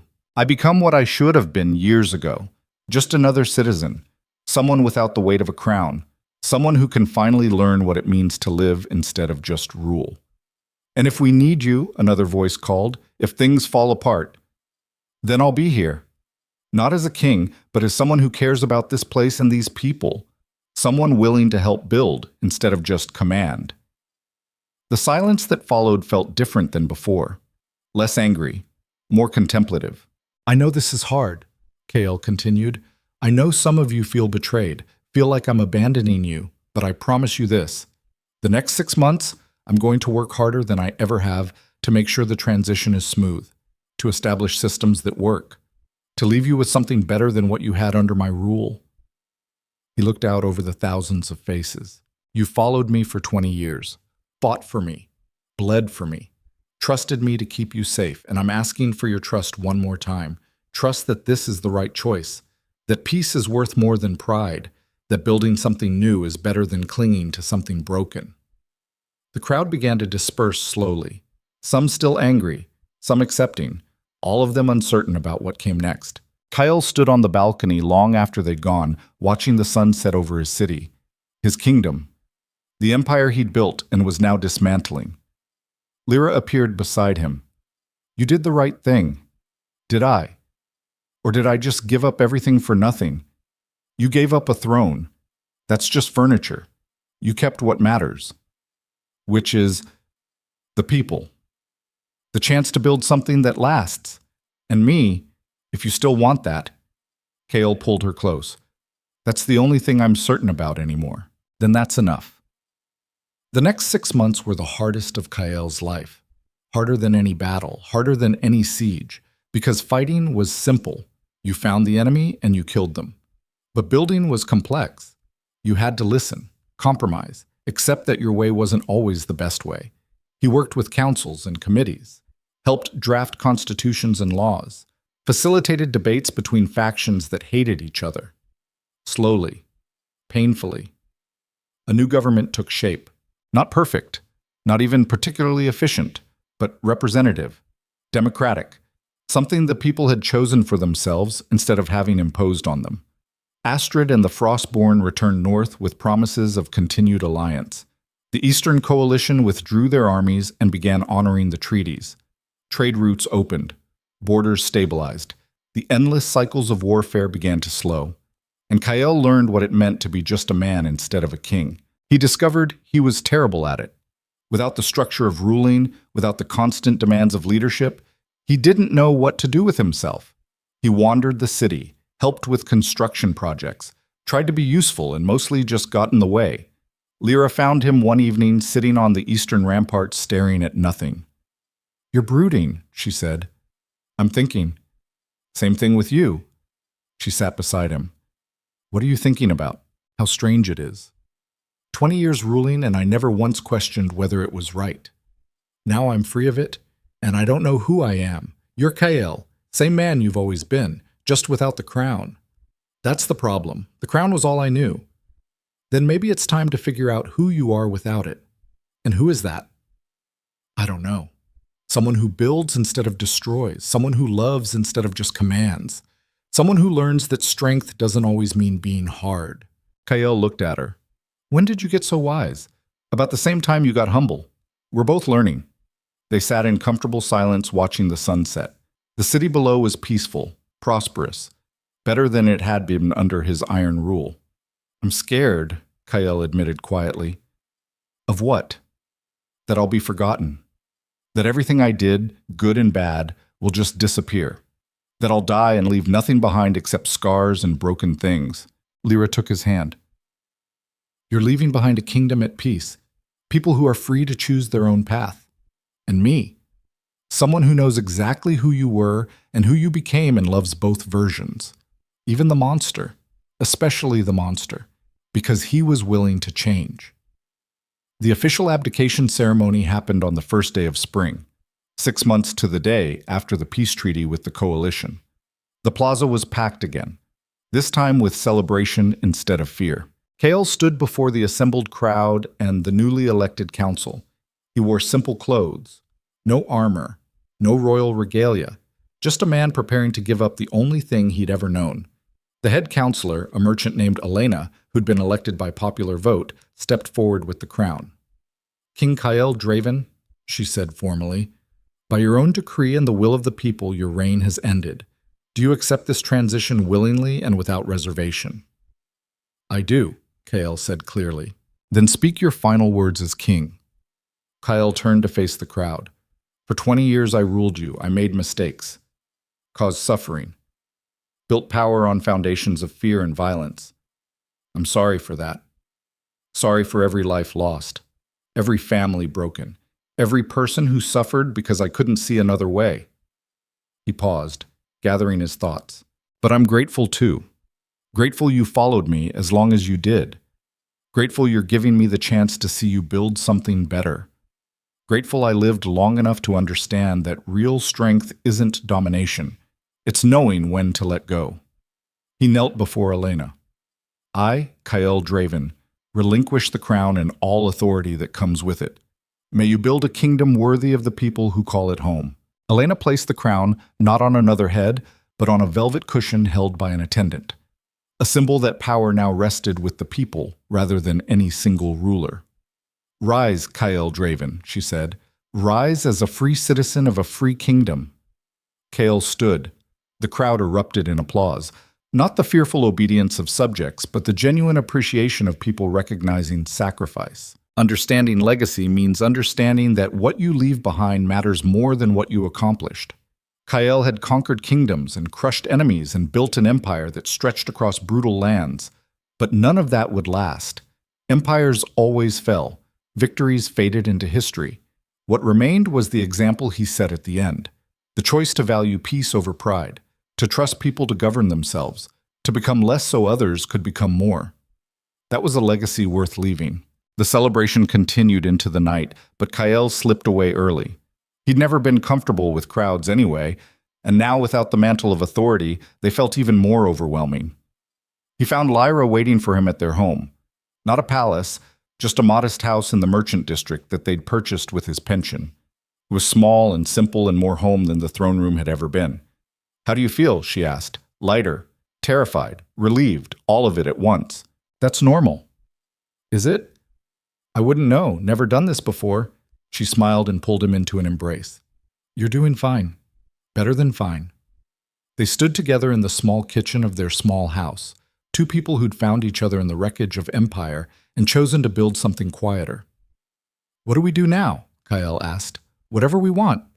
"That's the point of freedom. I don't know how. Then we learn together." Kael pulled back to look at her. "I love you." "I don't think I've actually said that." "You have. Just not with words." "Well, now I'm saying it with words. I love you. You're the reason I'm still alive. The reason I became something better than just another tyrant. The reason I have a future worth living." Lyra's eyes were bright with tears. "I love you too. Even when you're impossible and stubborn and still think you can solve everything with violence. I'm working on that." "I know. That's why I stayed." They kissed there in their small kitchen, two people who'd survived wars and betrayal and loss, who'd chosen each other over power and pride and everything else the world had offered. The years that followed were quiet in a way Kael's life had never been before. He worked as a consultant to the new government, helping navigate the complex relationships with other kingdoms. He trained the city guard, teaching them tactics and strategy without the brutality he'd once thought necessary. He lived simply with Lyra in their modest home and slowly learned what it meant to be at peace. The nightmares came regularly at first, dreams of battles and betrayals, of all the people he'd killed, all the mistakes he'd made. But Lyra was always there to pull him back from those dark places, to remind him that what he'd done didn't define what he could become. He watched the kingdom flourish under elected leadership, watched trade expand and prosperity grow, watched people who'd feared him for decades slowly start to see him as just another citizen, sometimes with respect, sometimes with lingering resentment, always with the complicated recognition that people contain multitudes. On quiet evenings, he and Lyra would sit on their small balcony, watching the sunset and talking about everything and nothing, building the kind of simple life he'd never imagined possible. 5 years after his abdication, Lyra told him she was pregnant. Kael's reaction was pure terror. "I don't know how to be a father. I barely know how to be a person." "You'll learn, same way you learned everything else." "What if I'm terrible at it? What if I raise them the way I was raised? What if I damage them? Then I'll stop you. We'll figure it out together." Their daughter was born on the first day of winter. They named her Elena after the counselor who'd accepted Kael's crown, a gesture toward the future rather than the past. Holding his daughter for the first time, feeling that tiny heartbeat against his chest, Kael understood what he'd been fighting for all along without knowing it. Not empires or power or glory, but this, the simple, profound miracle of new life. The chance to protect something innocent and help it grow. He looked at Lyra, exhausted and radiant in the birthing bed, and felt tears streaming down his face. "I spent my whole life trying to be unbreakable," he said quietly. "Turns out I just needed to find the right thing to break for." "She's going to be amazing," Lyra said. "She's going to be free." "That's enough." The years continued to pass. Elena grew into a fierce, intelligent child who had her mother's defiance and her father's intensity. Kael taught her to fight and to think and to question authority. Lyra taught her compassion and strategy and how to read people's intentions. They gave her the childhood neither of them had. One filled with love and safety and the knowledge that her parents would always choose her over everything else. On Elena's 10th birthday, Kael took her to the eastern ramparts, the same place he'd stood so many times over the years, watching for enemies and making hard choices. They sat together watching the sunrise over the peaceful kingdom. "Tell me about when you were king," Elena asked, like she did every few months, fascinated by this history her father rarely discussed. It was different than now, Kyle said carefully. Not better, just different. Did you like it? Sometimes, but mostly I was lonely and afraid and trying to control things I couldn't control. Why did you stop? Because I learned something important, that the measure of strength isn't how much power you accumulate. It's what you're willing to give up for the people you love. Elena considered this. Is that why you gave up being king? For Mom and me? For you? For your mother? For everyone in this kingdom who deserved better than what I was giving them? Do you miss it? The power. Kyle looked out over the city, his kingdom, the empire he'd built and then voluntarily dismantled. No, he said honestly. I miss the certainty sometimes, the simplicity of command, but I don't miss the weight, the isolation, the constant fear of betrayal. I'm happier now than I ever was on that throne, even without all the people obeying you, especially without that. Because now when someone chooses to be in my life, it's real. Your mother, you, the friends I've made, none of you are here because you have to be. You're here because you want to be. And that's worth more than any empire. Elena leaned against him. I'm glad you're just my dad instead of a king. Me too, kid. Me too. 20 years after his abdication, Kyle Draven died peacefully in his sleep. He was 68 years old. Lyra found him in the morning, lying on his side facing her, a small smile on his weathered face. The funeral was attended by thousands, former soldiers and enemies alike, people whose lives he'd destroyed and people whose lives he'd saved. The new generation who knew him only as Elena's father and the old generation who remembered the tyrant he'd been. Astrid came down from the north, ancient now but still fierce. She stood at the graveside and spoke briefly. The Southerner learned something most warriors never do, she said, that the hardest battles aren't the ones you fight with swords. They're the ones you fight with yourself. Kyle won that battle. That's worth remembering. Elena spoke last, her voice steady despite her tears. My father was a complicated man. He did terrible things before I was born. Hurt people.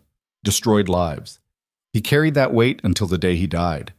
But he also changed, chose to become better, chose to give up everything he thought made him strong so he could learn what real strength looked like. She looked out over the assembled mourners. He taught me that we're not defined by our worst moments. We're defined by what we do after them, by whether we choose to stay in the darkness or fight our way toward the light. He fought. Every day for 40 years after he stepped down, he fought to be better, to build instead of destroy, to love instead of just command. Her voice broke slightly, and he won. In the end, he won. They buried Kyle Draven in a simple grave in the public cemetery. No monuments, no statues, just a stone that read, "Here lies a man who learned that real power is knowing when to let go." Lyra lived another 15 years after Kyle's death. She spent them helping Elena raise her own children, working with the government to maintain the alliances Kyle had forged, and writing a memoir about the month when a king learned to become a man. She was buried beside Kyle when her time came. Their graves simple and unadorned, just two people who'd found each other in chaos and built something quiet and true. Years turned to decades, decades to generations. The kingdom they'd helped build continued to evolve and change, sometimes for better, sometimes for worse, but always moving forward. And on quiet evenings, when the sun set over Ironhold's eastern ramparts, the old stories were still told. Of the Alpha King who conquered an empire, of the soldier who refused to be saved, of the love that transformed them both, of the monster who learned mercy, the tyrant who chose peace, the king who gave up his crown, and of the simple, profound truth that had changed everything. That real strength isn't about domination. It's about knowing when to hold tight and when to let go, when to fight and when to build, when to rule and when to serve. Kyle Draven had spent half his life learning that lesson, and the other half proving it was true. His empire didn't last. Empires never do. But the example he set, the choice he made, the love he built, those echoed forward through time, and that was legacy enough.